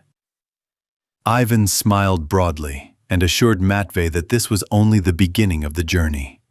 And if all went according to plan, by 1290 there would be a small settlement on Ebitorius that could accommodate 500 people. However, there was still much work to be done. And if they failed to convince the committee to continue funding the project, their venture might end in failure. At the moment of the last phrase, Matvey noticed an unhealthy gleam in Ivan's eyes. He could not explain it exactly, but he felt that fear was hiding there. The faces of the rare visitors to the canteen reflected the same state. He soon became convinced that he was not mistaken. After breakfast, they headed to Fournay's office. It was a small, cozy room with windows overlooking a greenhouse located under a glass dome. Thomas motioned for Lucas to take a seat at the table and began searching through one of the drawers. After a short time, he said with satisfaction, "Found it," and pulled out a large folder. Putting it in front of Lucas, he folded his fingers into a house and looked at him carefully, lost in thought. You will have the opportunity to study any information that interests you, but for now, please turn to page 16. Lucas quickly flipped through the folder. There were various diagrams, statistical data, many tables, and engineering sketches. His gaze stopped on the necessary page, where the geographical map of Ebitorius was located. Thomas took a deep breath and stood up. There was no trace of the good-natured man he had been before. He looked extremely worried. He walked over to the glass cabinet and pulled out a bottle of Hennessy and some snifters. Smiling, he sat back down noisily in the leather chair and solemnly picked up the bottle. 20 years old, The cork popped out of the bottle and Fournet began pouring the drink into glasses, straight from Earth. Lucas shook his head in denial. "Thank you, I don't drink." Fournet emptied half the glass in one gulp and, raising his eyebrows, replied, "That's how it should be." Wiping his lips with the back of his hand, he awkwardly prepared himself and stopped his gaze on the unfolded map. It seemed he was ready to begin his story. Ivan realized that it was better not to postpone this conversation. All this mystery arose after our expedition began excavations in one of the most remote areas of the planet, near the Carnell Mountains, as one of our explorers called them 2 years ago. He said, rising from his chair. He pointed at the map and sat down again. Taking another sip, Fournet pulled a lighter and a silver cigarette case from the drawer. He tapped the thick cigar on the lid and lit it. A thin stream of bluish smoke slowly rose from his cigar. Leaning back, the cigar in his teeth, Fournet's face showed a distinct sense of relief. About a month ago, the first group of researchers discovered a very unusual rock in one of the gorges. Later, you will have the opportunity to study the samples in detail in the laboratory. You will find the pictures on the next page. Ivan turned the page and saw photographs of crimson stones neatly stacked on top of each other. Frankly, we have not been able to determine the origin of these stones. They do not resemble any species known to man. Professor Wilderberg, with whom you have an appointment in the lab in 30 minutes, first suggested that they might be a variety of one of the lava minerals, such as basalt or obsidian. But he later rejected this hypothesis. He paused for a moment and nodded anxiously. "It is complete nonsense." Lucas slammed the folder shut and slid it to the edge of the table. "What exactly do you mean?" Fournet blew out a smoke ring and leaned forward. Lucas met his eyes. There was an animal fear in his gaze, a feeling of utter terror of the unknown, like an ancient Homo erectus facing a rampaging saber-toothed tiger. There were 6 scientists in the expedition. 3 of them touched the stone without gloves, and sweat appeared on Fournet's pale face. It seemed he could no longer hide the horror that had seized him. "Mr. Fournet, what happened to them?" Lucas asked, although he seemed to already know the answer. "Are they alive?" The manager put his glass down on the table with a bang and stood up. "They were reborn." They spent several minutes in complete silence behind the glass partition. Professor Wilderberg, a short, stocky Irishman with round glasses, looked at Lucas carefully and frowned thoughtfully. The next moment, he grabbed Fournet by the elbow and walked away with him to the corner of the room. He tried to speak as quietly as possible, but it was difficult.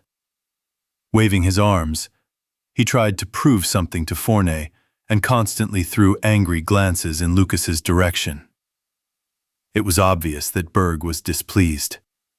Lucas realized that the reason was in himself, but now he did not want to sort things out. The man lying on the couch showed no signs of life. He was wearing a radiation suit that covered his face, and Lucas could not see his features. Dr. Simmons looked at the monitor display that showed his heart rate and noted with horror that it was only 15 beats per minute. It seemed that he should have died long ago. "Last week he was moving his lips," she said suddenly, causing Lucas to jump in surprise. "But these last few days he hasn't moved at all." "But he's breathing, right?" Lucas looked uncertainly. "And his pulse?" "Yes, he's still alive." Rose folded her arms across her chest and looked at her patient with a mesmerized expression. "If you can even call it life." Lucas turned his attention to the girl. Her face was filled with deep sorrow. "Perhaps my question will be inappropriate and completely irrelevant to the matter, for which I apologize in advance." He leaned forward a little. "But who is this man to you?" Rose lightly brushed away a tear that had rolled down her eye and turned to Lucas. Dark circles of fatigue were visible under her eyes, reddened from broken capillaries. "This is Richard, my older brother," she said quietly. "Oh, Rose." Lucas placed his hand on her shoulder. "My condolences. I can't imagine what you must be suffering. I will do everything I can to help Ricardo and the other members of the expedition recover." She tried to give as sincere a smile as possible. "Thank you, Dr. Simmons. I truly appreciate your words," Rose said, taking a few steps forward and cupping the glass with her hand. "We've tried every method of healing. We've created different vaccines against the virus. We've tried to lower the temperature as low as possible, hoping to restart the body's functions. But all our efforts have failed." Lucas walked up to her. I had almost given up hope of creating an antidote, and probably the manager of Fournet had already received orders from the committee to— She hesitated, looking down. "To immediately destroy all infected. And I was powerless to change anything, because this infection cannot be allowed to escape the base. I am terribly afraid of what other nightmares this planet may hide." At that moment, Lucas felt a silent plea for help flash in Rose's eyes. "When I learned that Ivan had managed to convince the committee to give us a final chance to save the infected, I felt hope for the first time. Although, frankly speaking, I expected that they would send us a professional team of virologists, and not a crazy, self-taught amateur," Lucas interrupted. Rose blushed, her eyes casting downwards in embarrassment. "Sorry, that's not what I meant at all." "I understand, Rose. I understand," Lucas smiled kindly. "Do you mind if we switch to informal terms? I think it'll be easier to work that way." "Yes, of course, Mr. Sim. I mean Lucas."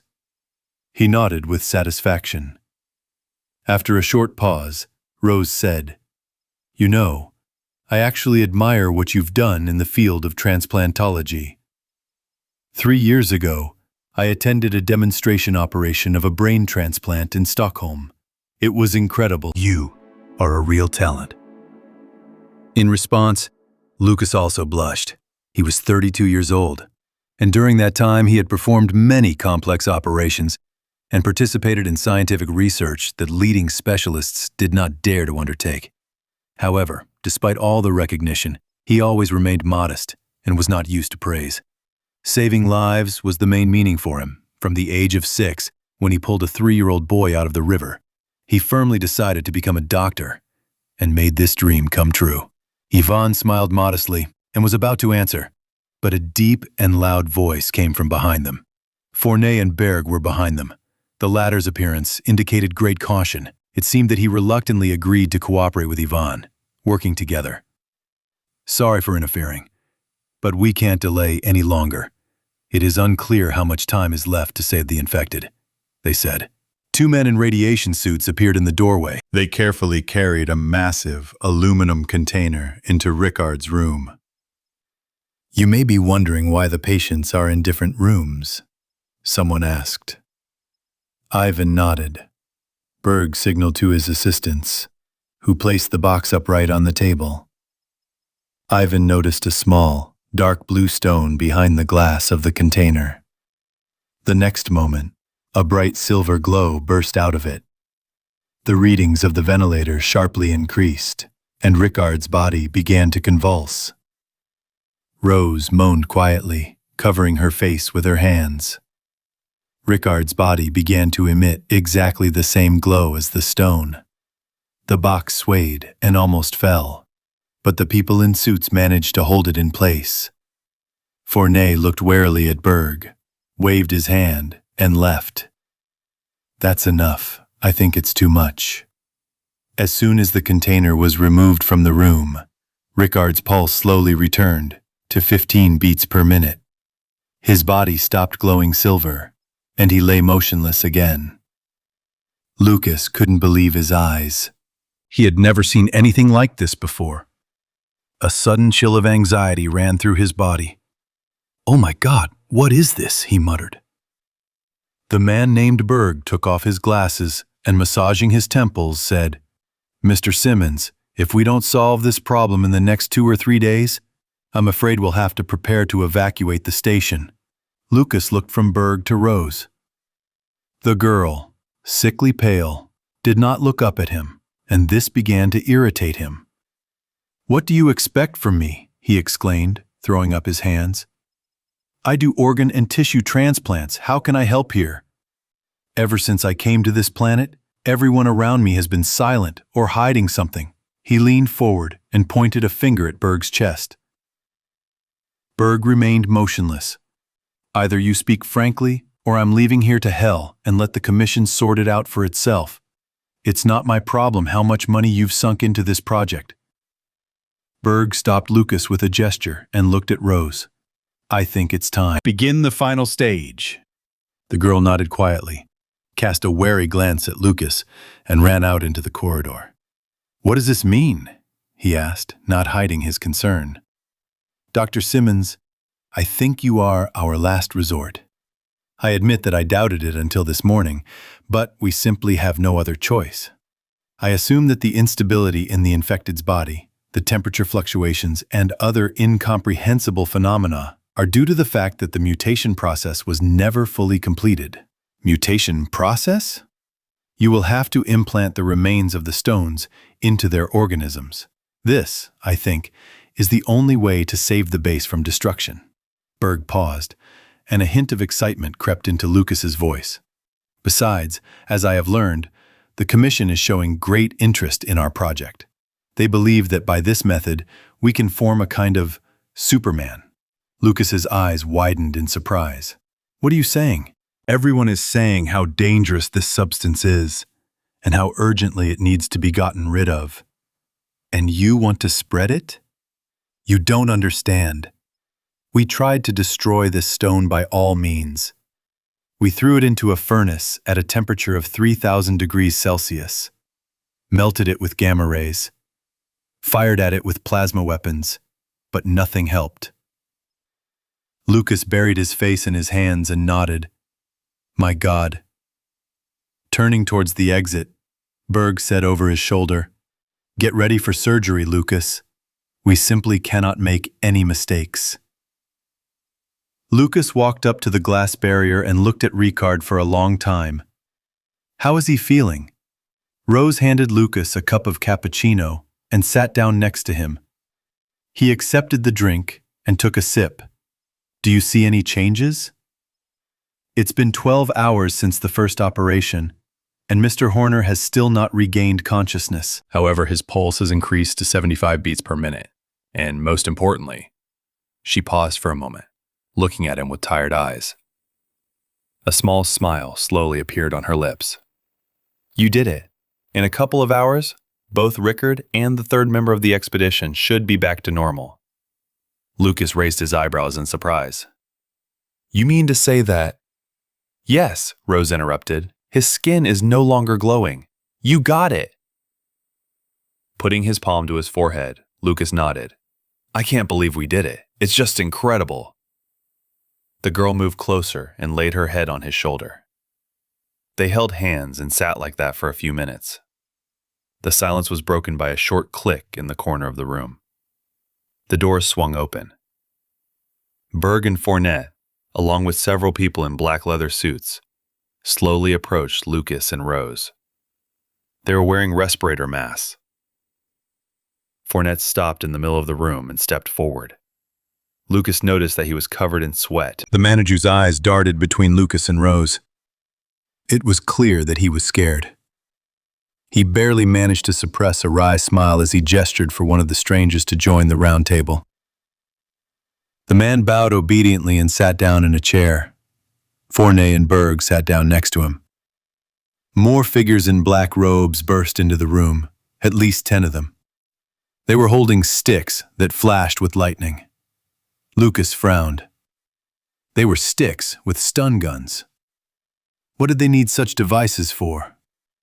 What was going on here? Standing up, he smiled at Rose and waved his hand to indicate that she should remain where she was. She nodded, glancing warily at the new arrivals. Lucas sat down opposite the masked man and looked at him silently, with unperturbed calm. Forney swallowed the lump in his throat, straightened his tie, and leaned forward a little. Mr. Heidelberg, I would like to introduce you to Dr. Simmons. His skill and dedication to his work saved the lives of 3 expedition personnel who were exposed to the facility, he said. The masked man nodded briefly and did not move. Berg handed Heidelberg a tablet with a report on the operation, which he began to leaf through. Lucas noticed in his eyes complete indifference to what he had read. Now he was finally sure of his suspicions. For several minutes he tried to remember where he had seen the emblem of the scarlet, 3-headed lion on the shoulders of the soldiers who had entered. Eventually the memory returned. Yes, that's exactly them.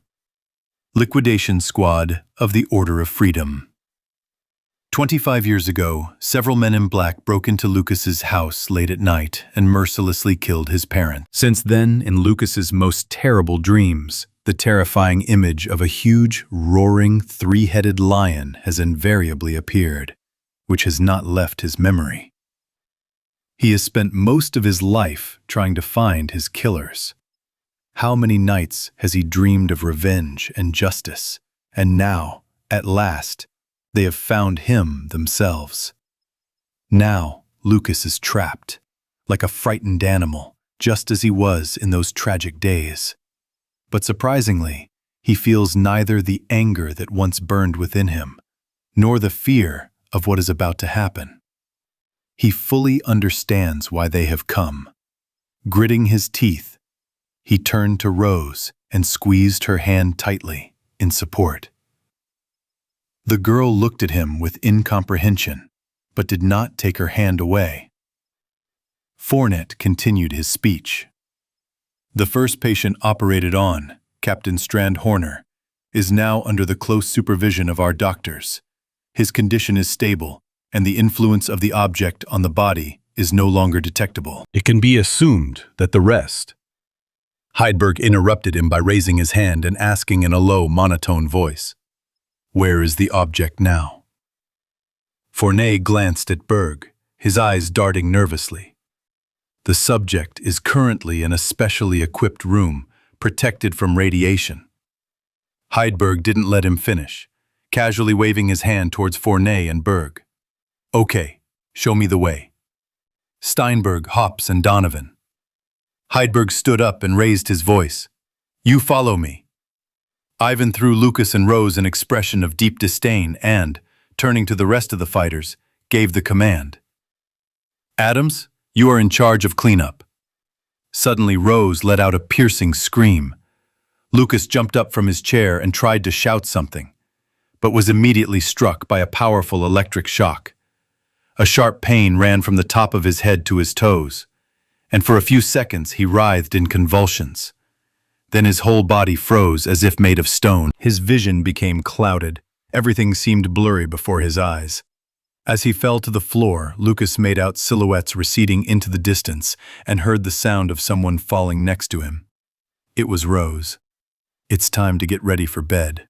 I lie down on the bed and slowly close my eyes, trying to immerse myself in my inner world.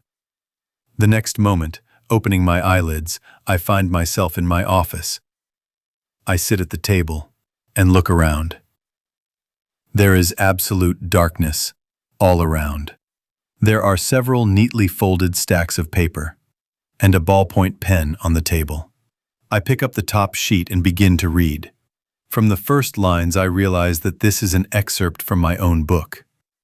Having caught a taxi, Colvin gave the driver the address and collapsed into the back seat. He pressed his forehead to the cold, fogged-up glass, peering out at the night streets, poorly lit by the few streetlights. As soon as I finished reading the sentence, I immediately imagined myself in the main character's place. At that very moment, a round sphere appeared in the darkness of the room. A fuzzy fog enveloped it, and gradually an image of a young man getting into a taxi appeared inside. At that moment, I realized that this was Colvin Maldino, the private detective from my crime novel series. Like an invisible witness, I began to observe the actions of my main character. I move the piece of paper aside, and the sphere instantly disappears. I rise from my chair and take a step forward. As soon as I recall an event from my life, it immediately materializes against the background of the dark space around me. To my right, a sphere appears in which my father and I first went into the forest. After a few seconds, the image disappears, and on the left appears the scene of my first kiss with Candace. We dated for about a year, and it was probably the happiest period in my life. However, after her parents forcibly sent her to study medicine in Germany, our paths diverged forever. After graduation, I saw her only once. At the train station at the airport when she flew to Berlin. Now I feel like I can change that. I pause for a moment and picture my life with Ava. I open my eyes and vivid images flash before my eyes. Ava stays in Boston and becomes a fashion designer. We continue dating for a while. Then we are sitting in a restaurant, me in a stylish navy suit and she in a red satin dress. I propose to her, and Ava says yes, beaming with joy. The next scene is our wedding, then the birth of our daughter, and me opening my own law firm. With one movement of my hand, I scroll forward several years and see myself as a 35-year-old brunette in excellent shape, one of the best criminal defense attorneys in the state of Massachusetts. I am sitting on the veranda of a 3-story mansion with a glass of whiskey in my hands. In the yard, children are having fun on the lawn. Dogs barking and joyful cries of little ones can be heard.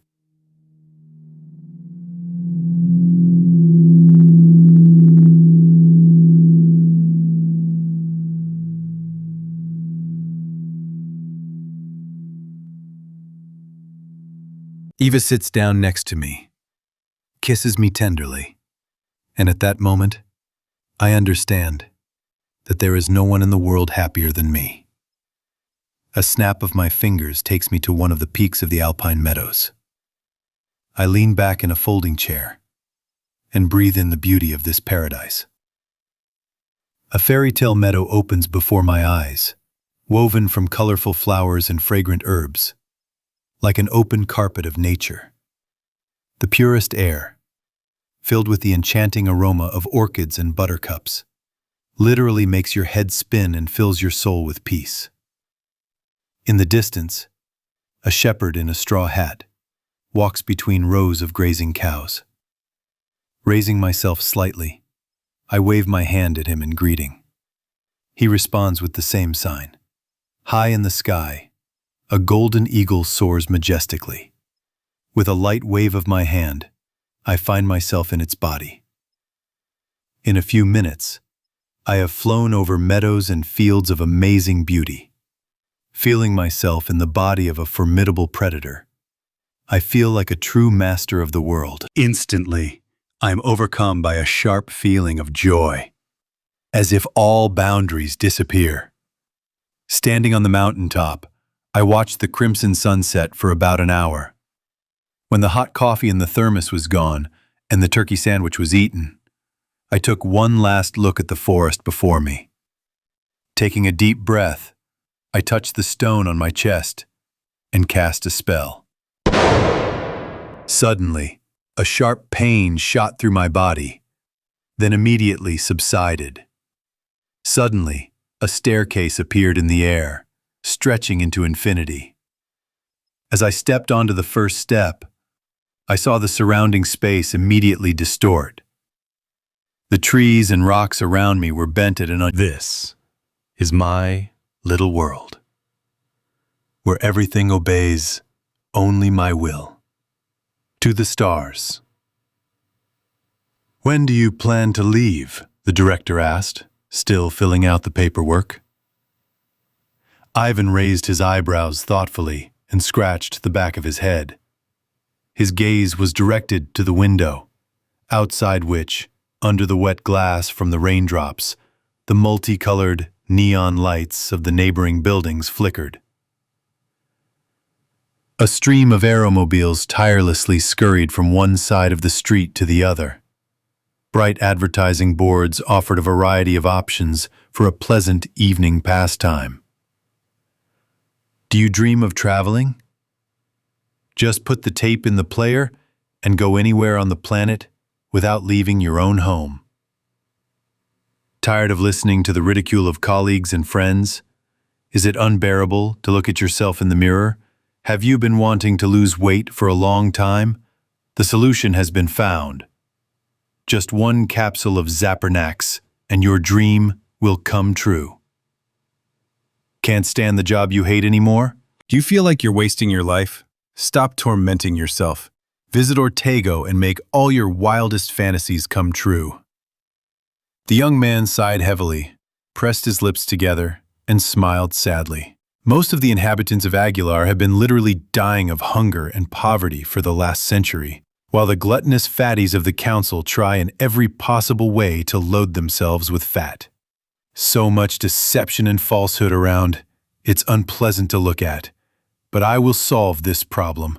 Very soon I will find myself on another planet, millions of light years from our home. I will meet a new form of life, get acquainted with unfamiliar flora and fauna, see alien terrain, and save Aguilar from death. There is not the slightest doubt that the information received from the last reconnaissance detachment is absolutely accurate. This planet has all the resources necessary for our existence. Everything that we have lost because of our own greed and self-interest. Ivan still found it hard to believe that he was one of the 5 lucky ones, who had the honor of establishing first contact with an alien life form for their planet.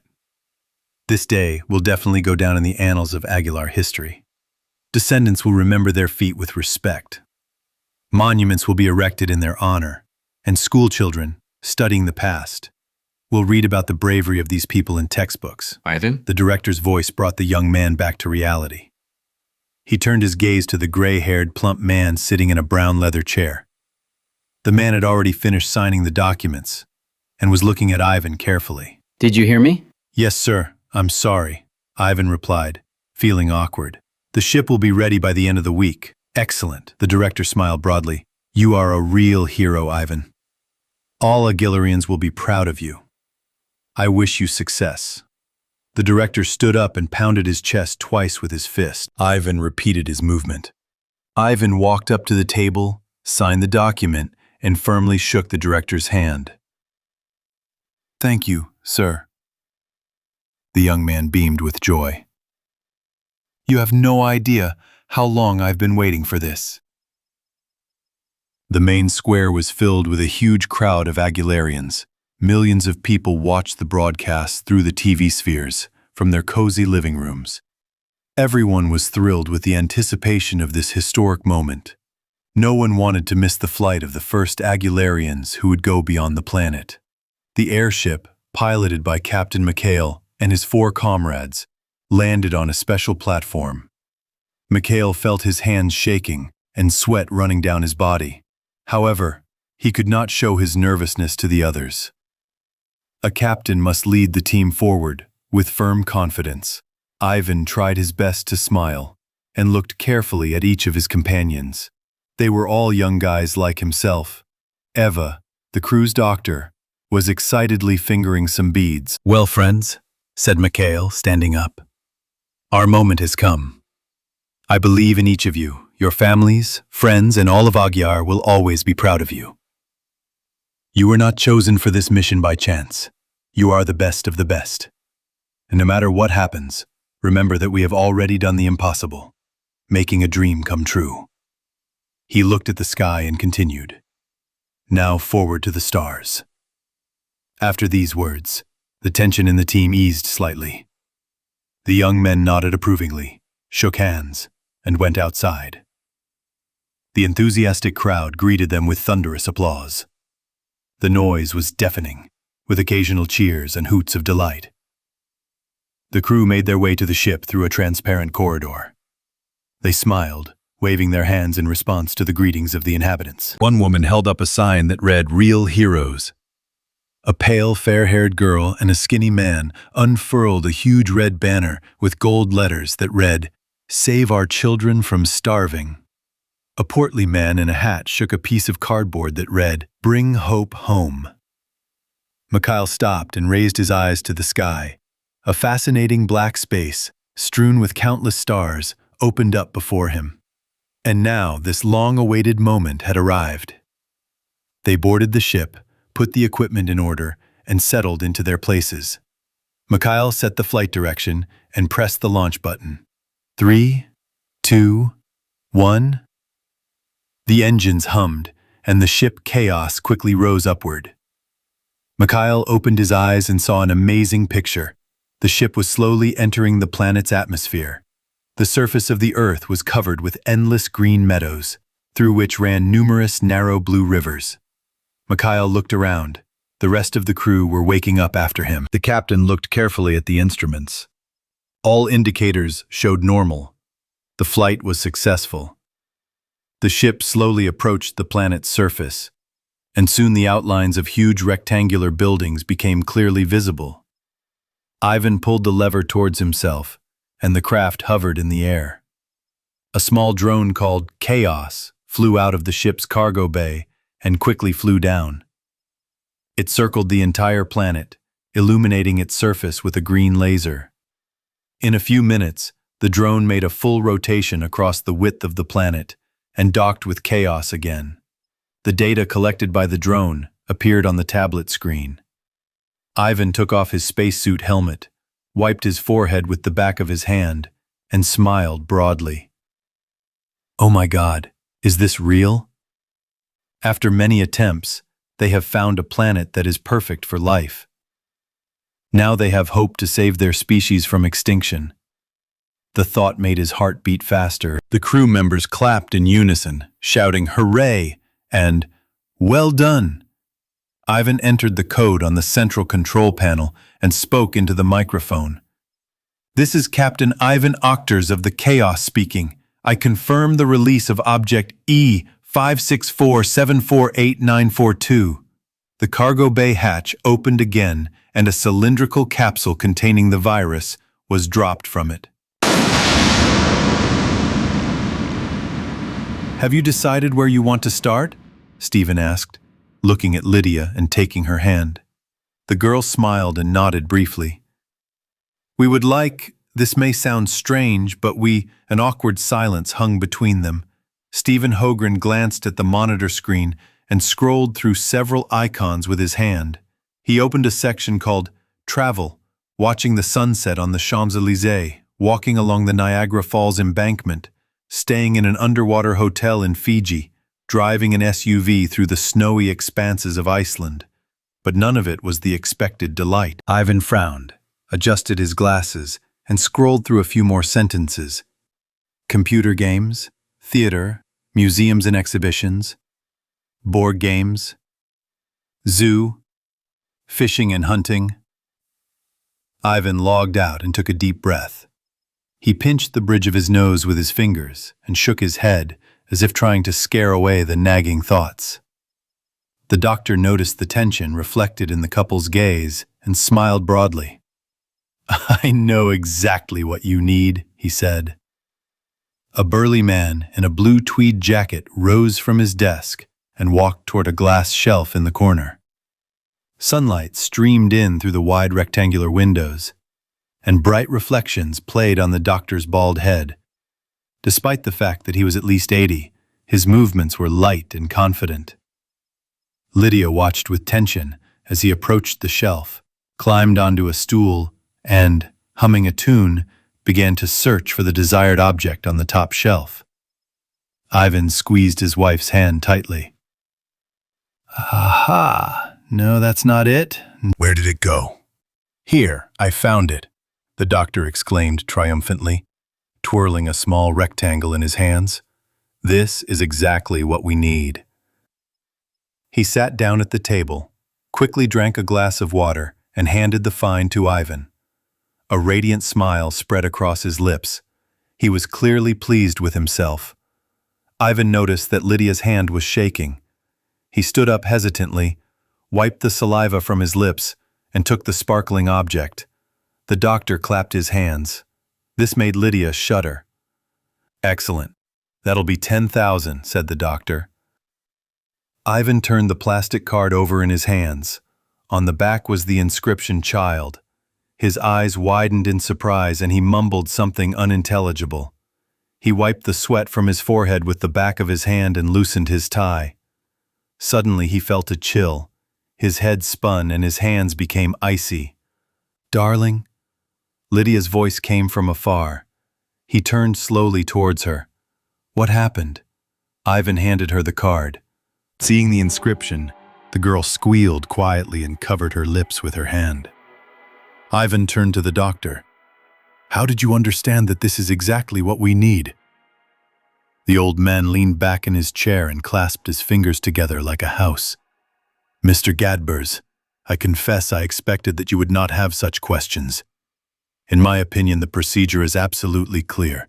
The company does not hide anything from its clients." He leaned forward and pointed to the holographic screen. "As soon as you signed the contract and gave permission for the processing of personal data, the system automatically, scanning the retina of your eyes, chose the only correct option. Of course, sometimes there are situations when clients change their plans at the last moment. For example, last week, instead of a planned trip to the Caribbean, one woman suddenly decided to try herself as a movie star. Or an old friend of mine from school days saved money for 6 months to try a simulated flight into space. But at the last moment, he preferred to scuba dive in the Mariana Trench. That is why I have given you time to make a final decision, to make sure that your intentions are serious. After all, in the protocol of your order, there are several points concerning possible side effects." "What are you talking about?"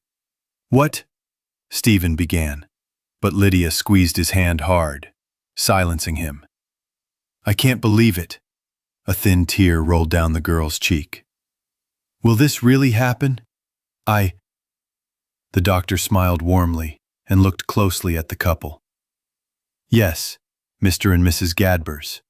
Your long-awaited dream will finally become a reality. You will have a baby. Honey, I'm home." Ivan slammed the door, hung his coat on the hook, took off his shoes and jacket. The delicious aroma of fried meat was coming from the kitchen. He froze in place for a moment. The living room was sparkling with cleanliness. The sofa was covered with a new bedspread. Books and magazines were neatly arranged on the shelves. Ivan had not experienced such a feeling for a long time. How many years had passed since he felt real home warmth and comfort? After passing through the living room, he found himself in the kitchen and froze in amazement. The dining table was groaning with various salads and appetizers. A brilliant smile never left Lydia's face. She ran easily and gracefully around the kitchen, laying out cutlery. The last time Ivan saw her like this was during their wedding dance. "Dinner's almost ready," she whispered, running across the kitchen and kissing him passionately on the lips. Ivan felt the delicate raspberry taste, the same taste that Ivan first felt on her lips when he was seeing Eva off after the screening of Blade Runner 2049 with her beloved Ryan Gosling. Standing at the threshold of her apartment, Lydia blushed with embarrassment and tenderly kissed him on the cheek. At that very second, it was as if a discharge of electricity rushed between them. A little confused, Lydia jumped back and looked at Stephen. Their eyes met, and he hugged her tightly around the waist. He felt the warmth of her breath and heard the rapid beating of her heart. When their lips merged in a kiss, Stephen realized that he would never let her go. "I love you so much," she whispered, laying her head on his shoulder and crying quietly. "Honey, why are you crying?" Lydia wiped away her tears and smiled. "I didn't even think that after everything I've been through, I would be able to experience true happiness again." The song "Great Expectations" by the Irish band Codaline was playing faintly from the radio. Stephen gently hugged Lydia, inhaling the scent of her flowery hair. They began to dance slowly, laughing and crying with joy at the same time. "You will definitely be the most wonderful mother in the world." The bright lights and the strong smell of alcohol made him dizzy. Everything seemed to be covered in fog. He felt touches and heard words of condolence. They tried to drag him away by force. In the corner on the couch, he noticed a girl screaming in a pool of blood. Too much blood. Oh God, no. It seemed... Oh no, not that. Lydia? Ivan opened his eyes abruptly and jumped out of bed. His heart was beating wildly. The guy was covered in sticky sweat. His mouth was dry and his temples were pounding with pain.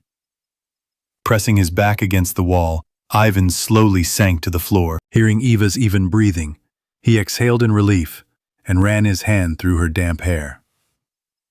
It was pitch dark outside. Ivan threw the window wide open and breathed in the fresh air with pleasure. "It was just a bad dream," he whispered. "I won't let it happen again." He walked up to Eva, carefully adjusted the blanket, kissed her forehead, and went out into the hallway. Going down to the kitchen, Ivan downed a whole carafe of water in one gulp, wiped his lips with the back of his hand, and started rummaging around in the refrigerator. He couldn't bring himself to lie down again. He wouldn't fall asleep anyway. Having prepared a peanut butter sandwich and oatmeal cookies, he poured a glass of milk and went up to the second floor with a tray in his hands. Passing the bedroom, he looked inside and smiled. Eva was still sleeping peacefully. 6 months ago, she looked pale from constant lack of sleep. Ivan reached the end of the corridor, put the tray on the floor, and took a card out of his pocket. He put it to the terminal, saw a green light, heard a short beep, and the door opened. Next to the bed, on a fluffy rug, sat a boy of about 5. Around him on the floor were scattered little soldiers, blocks, and soft toys. The child was rolling cars on the surface, pushing them together and making long whiz-whiz-whiz sounds, laughing happily. When Stephen entered the room, the boy raised his clear blue eyes and instantly jumped up. "Daddy!" Edwin exclaimed, smiling and flying towards him with open arms. Stephen barely had time to put the tray down on the nightstand before his son was already running towards him, saying, "You're back!" The man smiled broadly and picked up his son. He spun the boy around the room, pretending to fly an airplane. Then he threw him down on the bed and began tickling his tummy, causing Edwin to laugh and squeal, "Oh my, it tickles, doesn't it?" Stephen couldn't resist kissing his son on the forehead and gently stroking his head. The child leaned forward, hugged him around the neck and said, "I missed you." "I missed you too," the father answered quietly. "Sorry I didn't come today. I was swamped with work and—" "Where is Mom?" Edwin interrupted. "Is she sick?" Stephen spread his arms and looked at his son seriously. The dim orange light of the nightlight was reflected in the child's eyes. The man froze for a moment, then answered, "Everything is fine with Mom. She's just very tired from work. But she will definitely visit you tomorrow." The boy looked down and whispered, "Okay." He looked away, thoughtful, and then raised a sad gaze to Stephen. "Just tell Mom that I miss her very much." "Of course, son. She will try to come as soon as possible." There was a brief pause. Then Stephen slapped his forehead and reached for the nightstand. "I brought you cookies and a sandwich." Ivan handed the tray to Edwin and smiled affectionately. "With peanut butter, your favorite." A radiant smile once again appeared on the boy's face, and he began to enjoy the treat. "Thanks, Dad," said Edwin, chewing his sandwich. "You're the best. Love you so much." "I love you too," Stephen said, turning on the cartoons on the TV. He took a handkerchief from his pocket and carefully wiped the peanut butter off Edwin's chubby cheeks. "When you're done eating, put the tray on the nightstand. I'll pick it up in the morning." The boy nodded and stared at the screen. "Good night, son," Stephen said, and walked out into the corridor. He walked through the door of the room, closed it and took the card out of the terminal. Turning slowly, Stephen opened the door again, took a deep breath, and could not hold back the tears. The moonlight brightly illuminated the completely empty room. I was awakened by a sharp female scream. I looked around my room and saw no one. I quickly remembered that there were no women on the ship. I took a deep breath and realized that this was most likely another nightmare. They had been happening more and more often lately. Putting on a shirt, I headed to the sink and looked closely at my reflection. The large, dark blue circles under my eyes clearly showed my problems with sleep. I wash my face and take a cold shower. The stream of ice water invigorates me a little, but the effect is short-lived. I drink a cup of coffee in one gulp and quickly eat a cheese cracker, when suddenly I begin to feel that the room is unusually hot. Why does this happen? The air conditioners should be working properly. They were checked several times before departure from Ebitorius, and they were working fine last night. I go to the bedside table, where I have a belt with my gear, a radio for internal communication with the crew, a stun gun, and a pocket flashlight. I put on the belt, turn on the radio, and try to contact the mechanic. There is silence in response. I go to the exit, put the key card to the terminal. The screen lights up green, and the door opens. There is deathly silence in the corridor. None of the crew are in touch. Only 6 people left Ebitorius with me: a medic, 2 engineers, a mechanic, a navigator, my old friend Milson Trent, a research scientist, and a paratrooper. The Spectator's maximum capacity is no more than 30 people. Our main task now is the emergency evacuation of the first group of colonists from the planet Lydris. 2 days ago, we received a distress signal from their colonial base, but at first, we did not attach much importance to it, since the main priorities were in another area.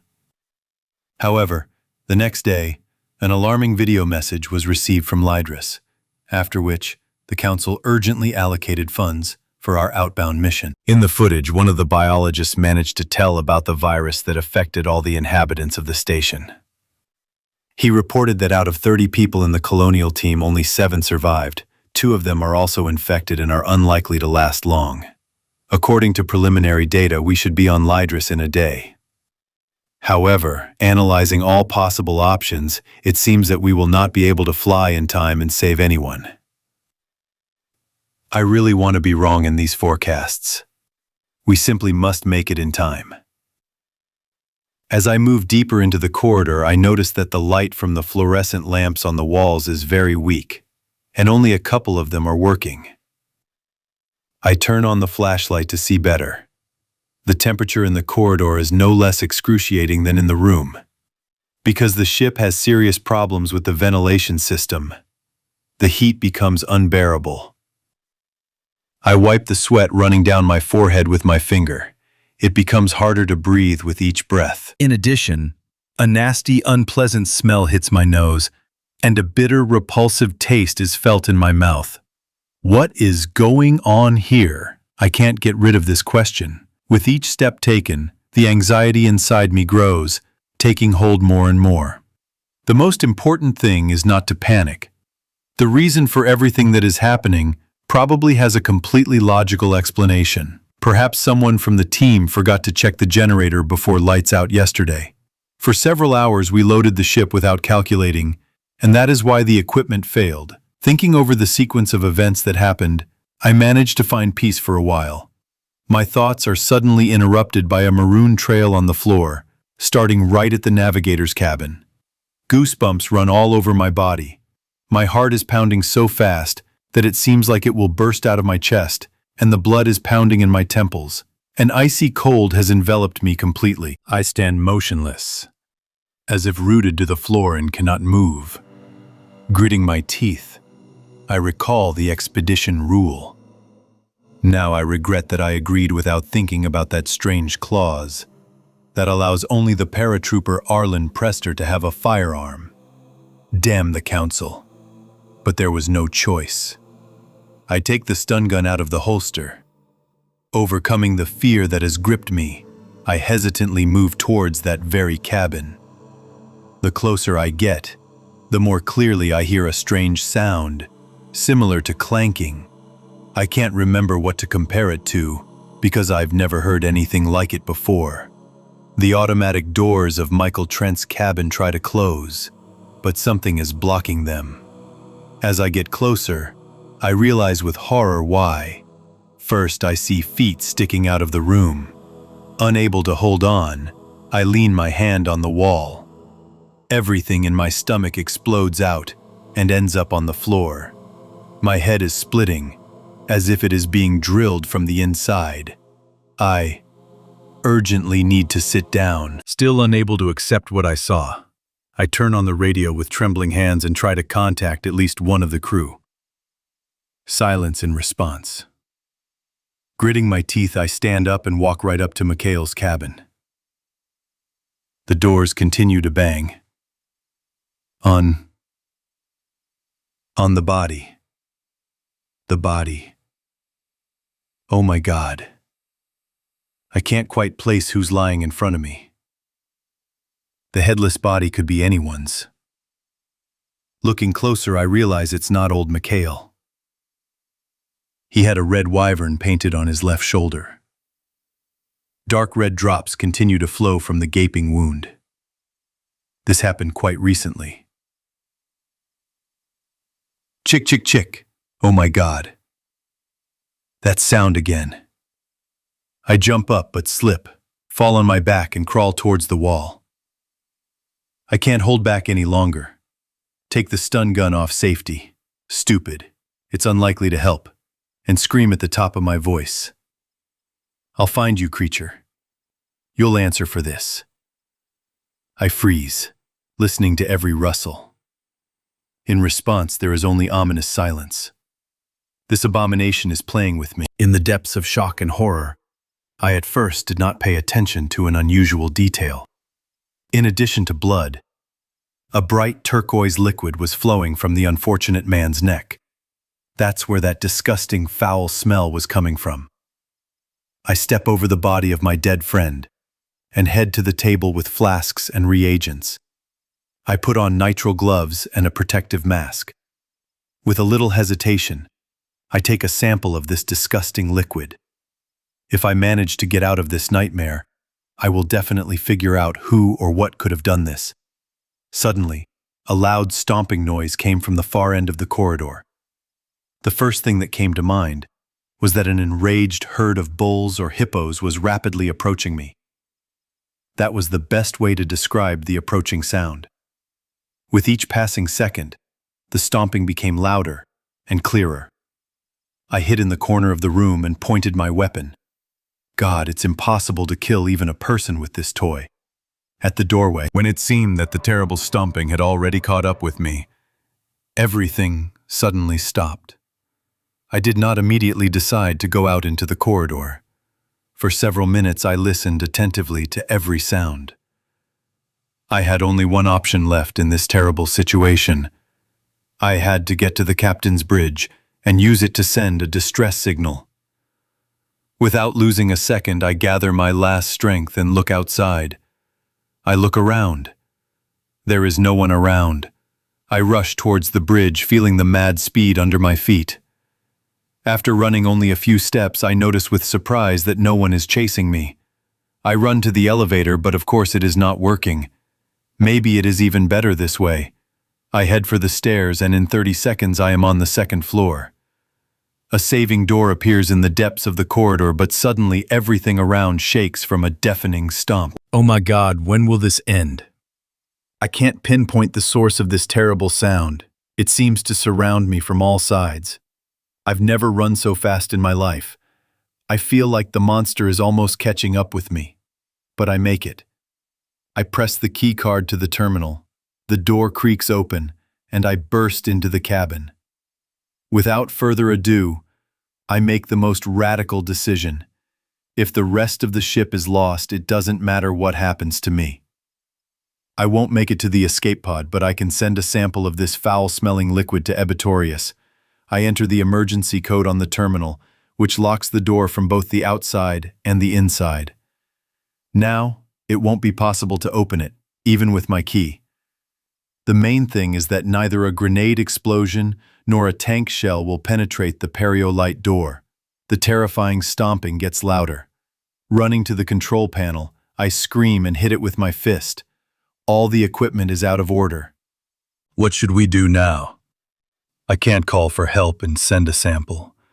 My gaze falls on the corner of the room where complete despair takes over. I trapped myself. This abomination gave itself permission to reach this place. It was striving for it. I found myself trapped, with the only way out being the ventilation. A wave of almost insane, indescribable fear washes over me. The creature is already moving along the ventilation shaft towards me. The noise is getting louder. It is getting closer. I throw the stun gun hopelessly aside and cower in the corner of the room. Tears are streaming down my cheeks. The stomping is very close. A foul, disgusting smell fills the entire room. The remains of breakfast rise to my throat.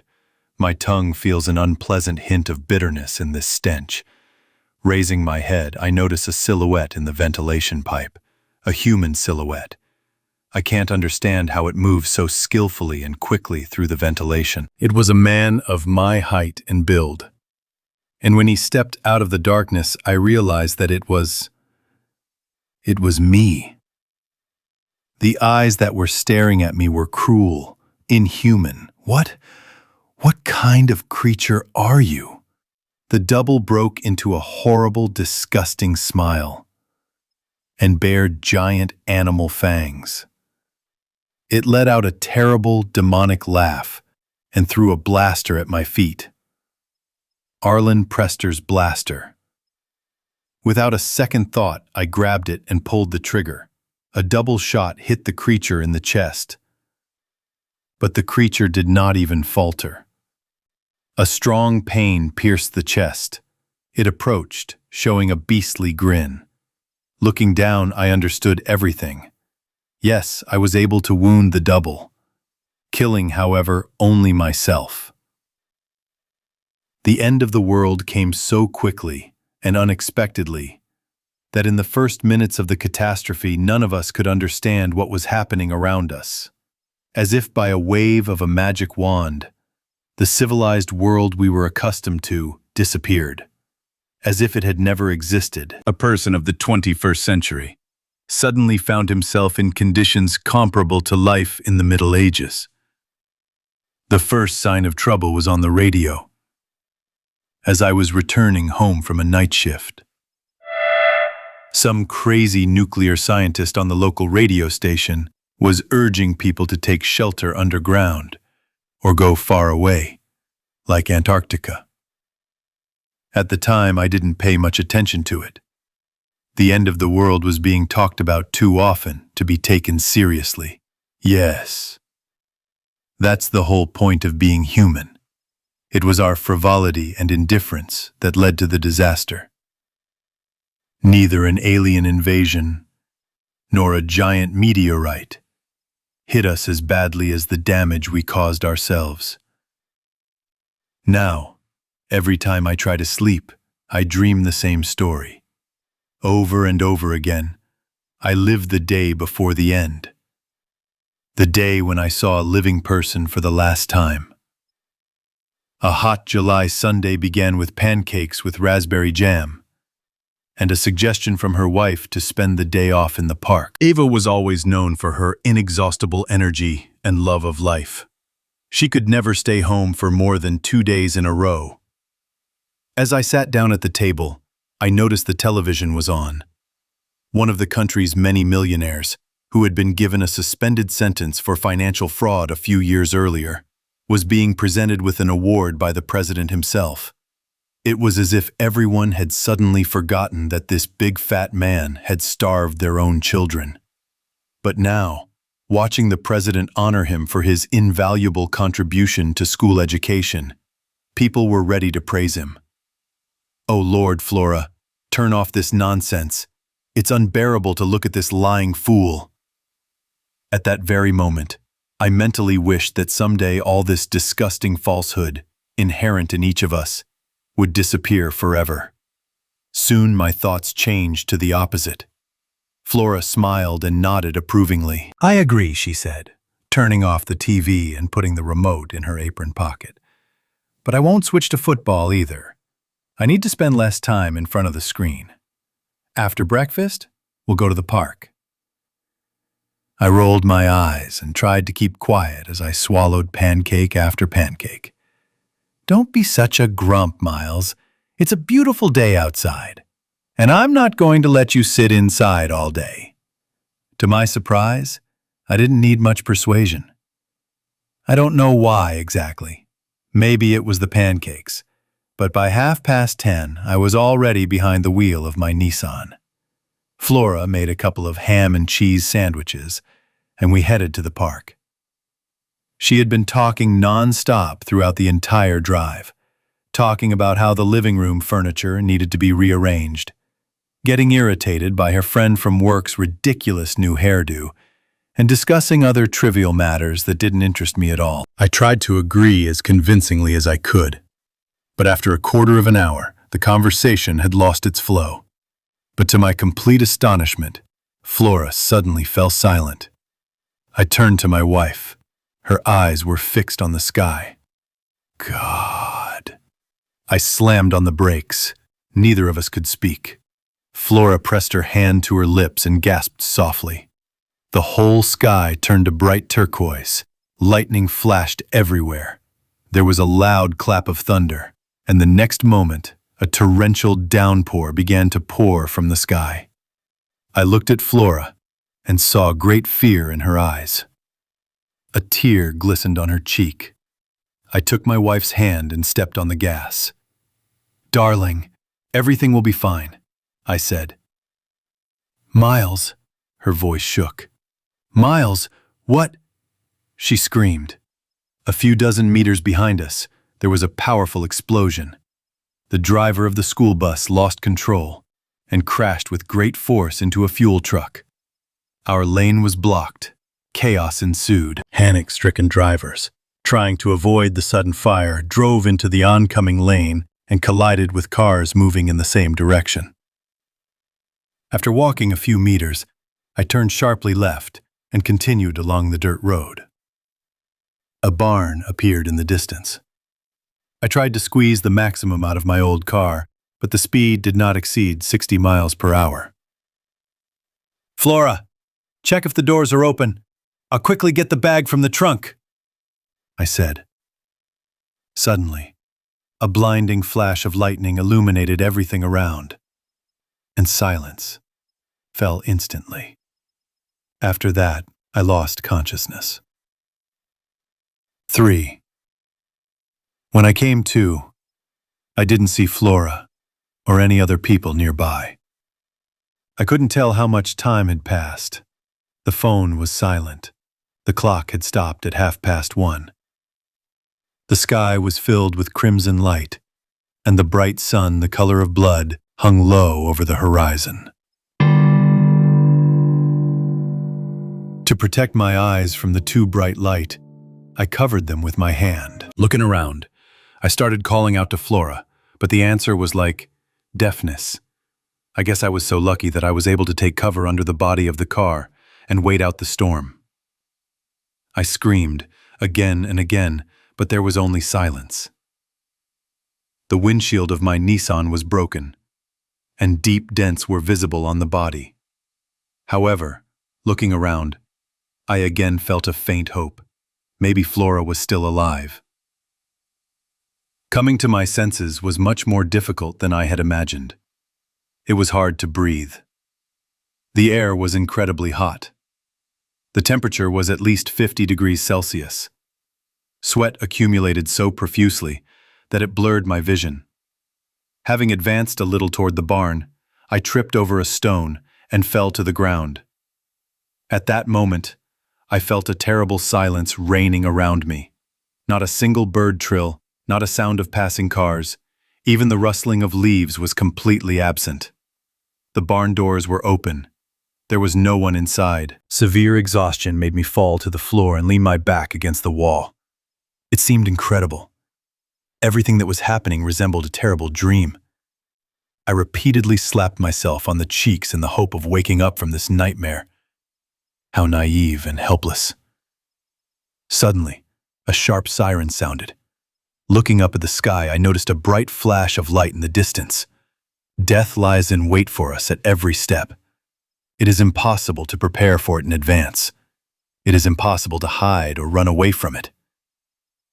Imagine yourself sitting in a restaurant next to the woman who is the meaning of your life, preparing to propose. With a flick of your fingers, you feel the velvet box in your jacket pocket. Your eyes meet and your heart begins to beat faster.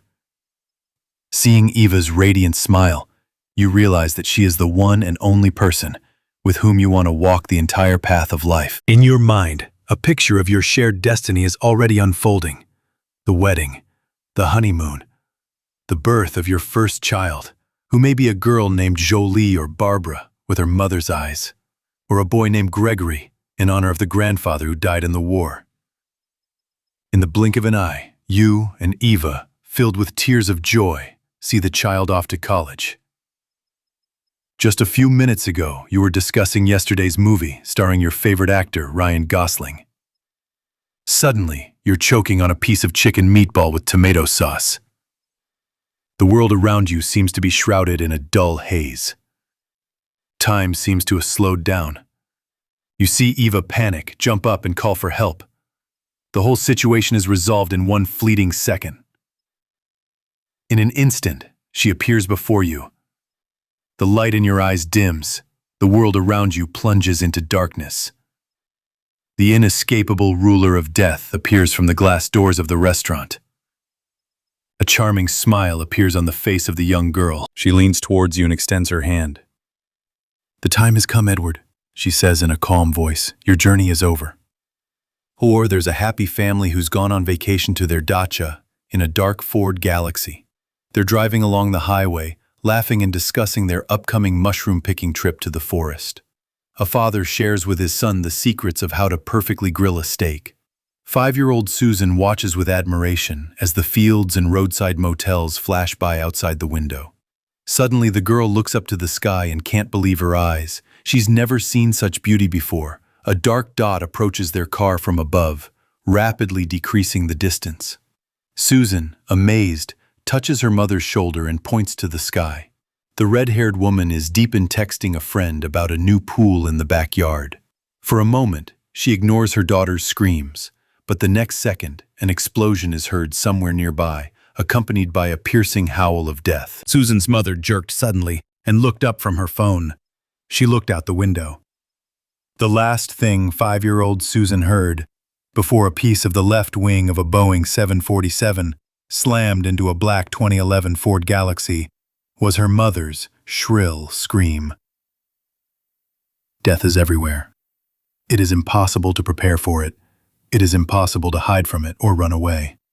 As Captain Hawk completed landing on the Lydris platform, I turned my seat toward the nearest window and, as if enchanted, gazed intently at the vast expanses of the planet's steppes.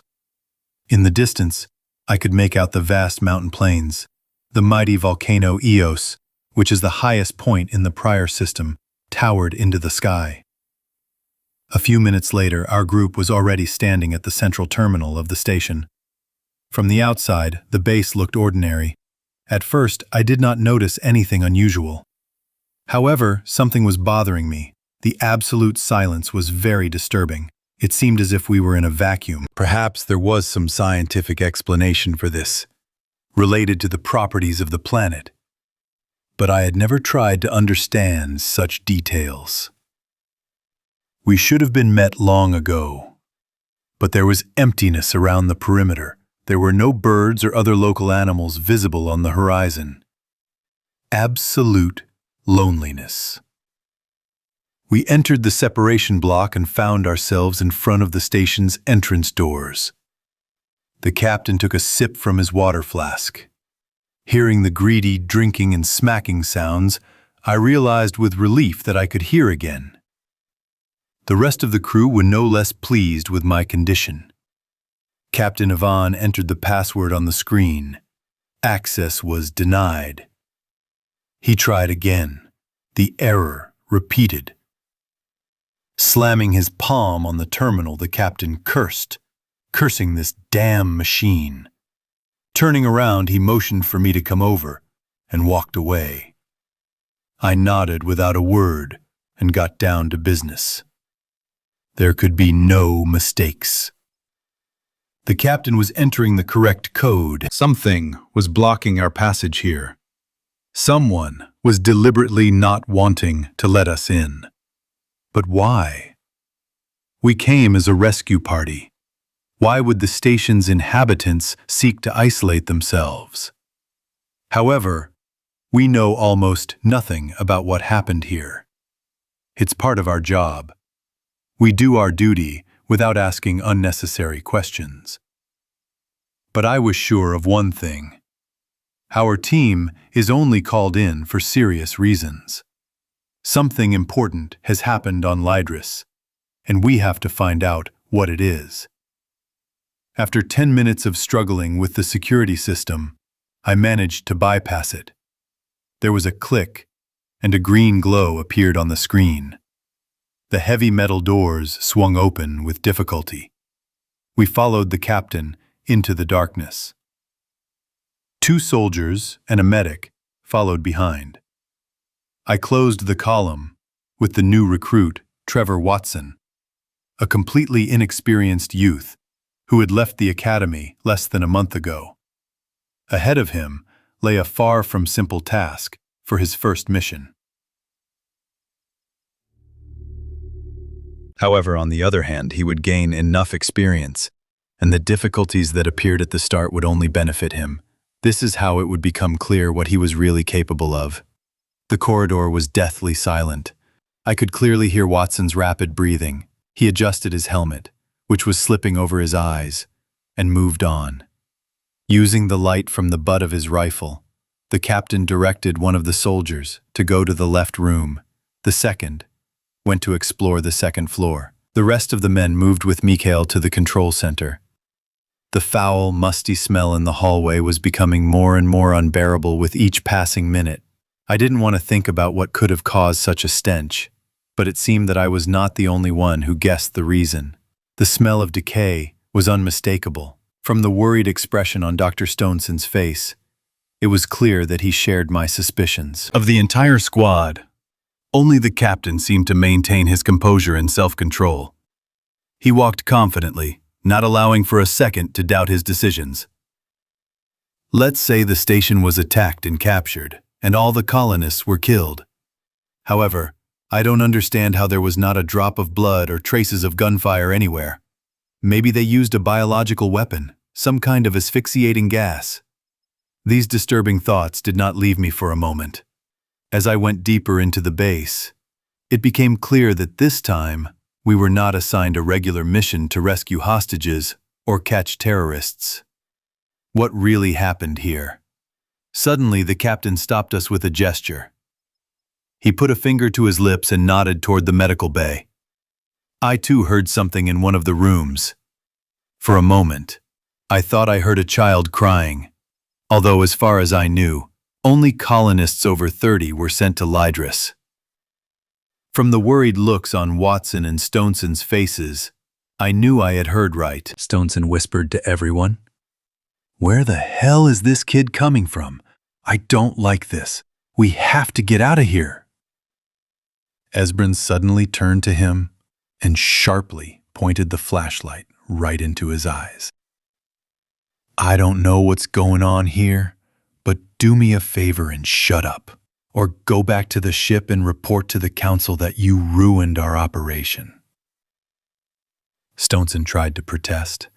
Then Esbrin grabbed him by the collar and pinned him against the wall.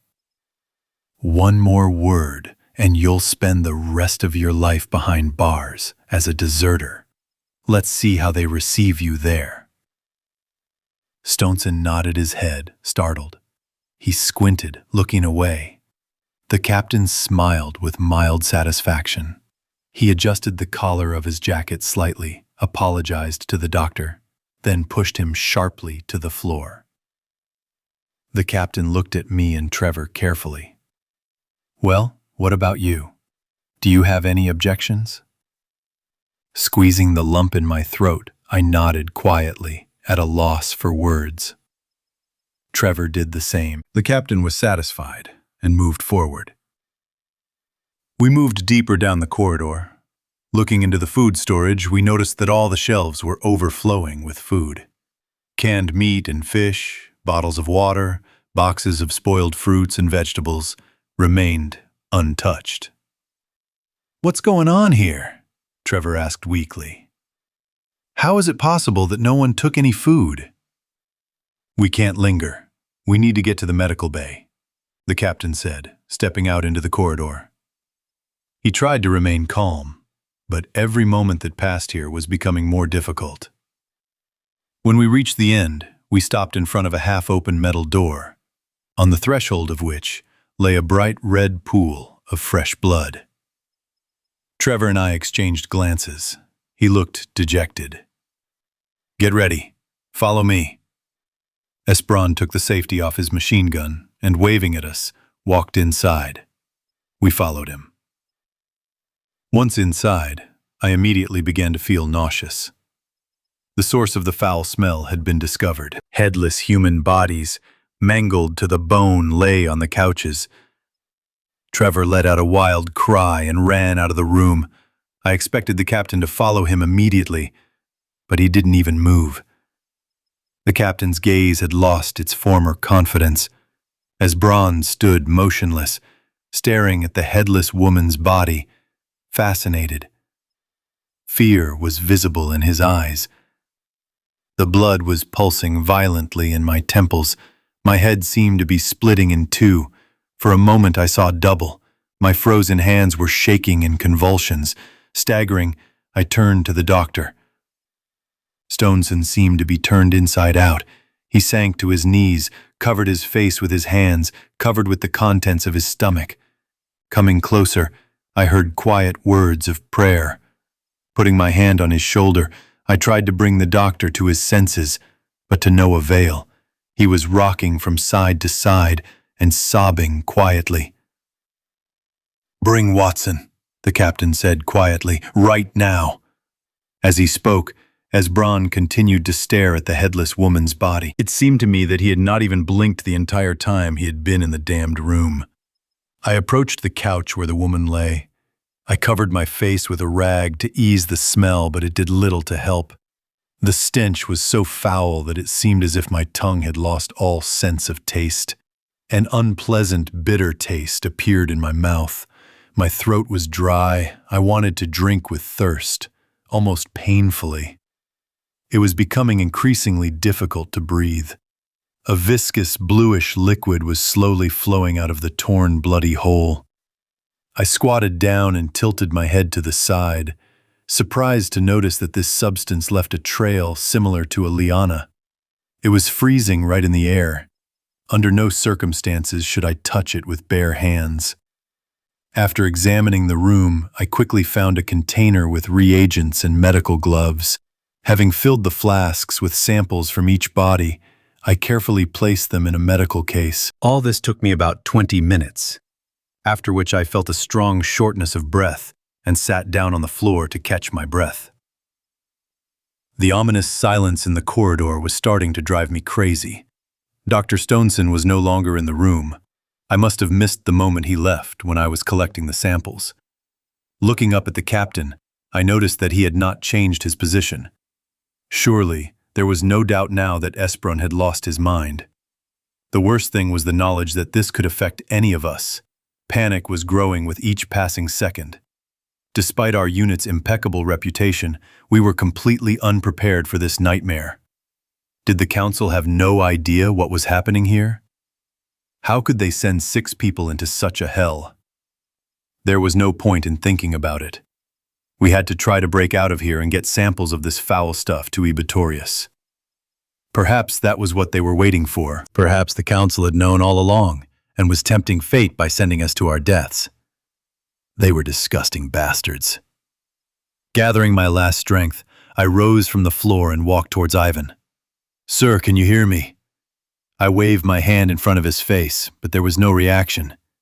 He seemed to be under hypnosis, standing with a machine gun in his hands and staring at one point, the mutilated corpse of a headless woman. I carefully took the weapon from him, but he did not even try to resist. It was already impossible to help him. If I left Ivan here, how could I explain this to the council? We could say that the enemy had set up an ambush in advance. The enemy had planned the trap carefully. The rest of the squad died in a brutal fight. But if I were the only survivor, I could be accused of desertion and even sentenced to death. However, I would have time to think over a version to avoid unpleasant questions. Right now, the most important thing is to get out of here and deliver the samples to the scientists. I must get to the ship as soon as possible. Having illuminated the doorway with a flashlight, I went out into the corridor. My head was splitting with pain, and my thirst was getting stronger. Perhaps this disgusting mixture affects people. Everyone who inhaled its smell changed their behavior, and who knows what awaits them next. Oh yeah, I completely forgot about Trevor. Where could this teenager have run? But I don't have time to look for him. Sorry, friend, but there's too much at stake right now. I can't afford to take that risk. After a few minutes of wandering through the gloomy corridors, I finally managed to get out into the main hall. The entrance door was still wide open. Slightly tired, I quickened my pace. But when there were only a few steps left to the exit, I heard leisurely footsteps behind me. I had to stop. A hoarse voice sounded behind me. "Ivan, where are you going?" Then a second voice, with a similar timbre, like a pained mechanical whisper, sounded. "Are you going to leave your comrades?" I swallowed, feeling my heart beat faster. The other one was too close, and I couldn't tell if he had a weapon. Running would mean getting shot in the back instantly. There was no other option. I put the medical box with the samples on the floor and turned slowly. In front of me were Eva Fildred and Mikhail Strudvik, two soldiers the commander had sent to inspect other parts of the station. For a moment I felt genuine relief, and I lowered the weapon. But I made a mistake. "Guys, you have no idea how glad I am to see you!" I didn't have time to finish when I saw that same foul blue mucus oozing out of Eva's mouth. Her face distorted and she broke into an ugly smile, baring her fangs. Mikhail repeated this movement. They were not people at all. They raised their hands in front of them and silently moved towards me. I pointed the machine gun at Ava, who was only 2 steps away. "Stop! I'll shoot! Ava, don't come any closer!" I stepped back and suddenly collided with someone. The creatures ahead stopped abruptly, letting out an ominous, demonic laugh. The sound deafened me so much that I fell to my knees. Throwing down my machine gun, I covered my ears with my hands. The unbearable laughter of these creatures drove me crazy. Blood flowed from my eyes and ears. Suddenly, everything went quiet. Looking around, I opened my eyes and saw Captain Esperon with the same bestial grin that was on the faces of Edward and Bodwell. "Where are you going, Marilyn? Are you going to ignore the commander's orders? I ordered you to find Trevor and you decided to run away? Don't worry, I found him myself," he said, baring his animal fangs and bursting into wild laughter. His devilish laughter was taken up by other voices, and soon it seemed to come from all directions at once. I couldn't take it anymore. The events seemed beyond my comprehension. It was as if my brain was melting, my eardrums were bursting. The last thing I saw was Captain John Esperon throwing Trevor Watson's head at my feet. The dot against the evening sun was becoming clearer with each passing minute. Ogden took a bite of his apple and continued to watch the approaching object. "In this weather, you shouldn't go out in just a t-shirt." The boy turned around, a smile appearing on his lips. His father came out of the living room. Cher Lion threw a warm fur coat over his son's shoulders and affectionately patted his head. "It's a good thing Mom is staying at the meeting until tomorrow evening," Ivan said, leaning his palms on the edge of the parapet. "Otherwise, she would definitely kill me if she found out how many blueberry cakes you ate for dinner." A blush appeared on Ogden's cheeks. "I hope," Ivan continued, "that you don't mind this remaining our little secret." "Of course." Ogden nodded and looked at his father with respect. "Thank you." Ivan laughed and put his arm around his son's shoulders. The boy leaned his head to the side, snuggled up to him, and looked thoughtfully into the distance. Ivan, slightly hunched over and with graying temples, could still give many newcomers to the Federation a run for their money. But after a severe leg injury, when the former general of the Kurtan Navy almost became disabled, he said goodbye to military service forever. At 46 years old, Ivan Lyon, one of the best pilots of the Federation, a retired general, a veteran and hero of the war for the independence of Kurtan, will no longer be able to take a place at the helm of a starship. There were certainly some positives to it. He'd spent more time with Ogden in the last 2 years than he'd spent in the previous 10. He'd literally gotten to know his son all over again. But despite everything, the dream of at least one more flight never left him. If only. Why are they here? His son's question brought Ivan out of his thoughts. The man followed the boy's gaze and saw a small dot appear on the horizon. Without the support of the Nersians, we will not win this coming war. Sher Lion sighed heavily. Having finished the apple, Ivan threw the remaining core into the trash can and looked up at his father. Fear and bewilderment were visible in his blue eyes. I thought the war was long over, Ivan frowned. After all, it was you who led the fleet that defeated the Dersians. I don't understand why we're again. Son, Sher replied, putting his hand on his shoulder. I'm afraid it's all much more complicated than you think. Ivan shook his head in disappointment and looked away. The alien ship was already only a few kilometers away. I understand how you feel, Sher continued after a short pause. I would very much like you to never know the horrors of war, but then I simply have to. Ivan flared up, throwing off his fur coat and stepping aside. His face was burning with anger, and there were tears in his eyes. I want to be like you. Tomorrow, I will apply to the academy and become a pilot. No, Ivan, you don't have to. You're still too... I must! His voice broke off in a scream. I will protect my planet, just like you! Ivan cast a piercing glance at the approaching starship and without another word, hurried from the balcony.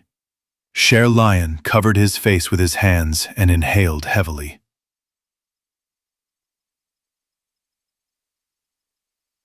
A few moments later, the Nersian starship abruptly changed course and began to descend. Below, representatives of the Planetary Council had already begun to gather. The Viceroy of Victorian, Shirleyan, adjusted the folds of his caftan and looking intently at the strip of the fiery red giant said, "That moment has not yet come." Far beyond the ordinary world, hidden from prying eyes, there is a wonderful city of sunbeams. There is no suffering or despondency in this place. People here live life to the fullest. Every moment is filled with joy for them. But how can you get there, to such an amazing land, if the soul has lost hope? Need to get rid of, from all fears and sorrows, forget about troubles and sorrows, find this city. It's not that difficult, actually. Open your heart, and you will see a ship in the distance. You will sail through seas and oceans. You will cover hundreds of miles. You rush towards happiness, without any obstacles. No matter how difficult your path may be, you have to believe. Soar into the air, towards your destiny, and go to where there is no place for despair and pain. Where do people live? Live life to the fullest.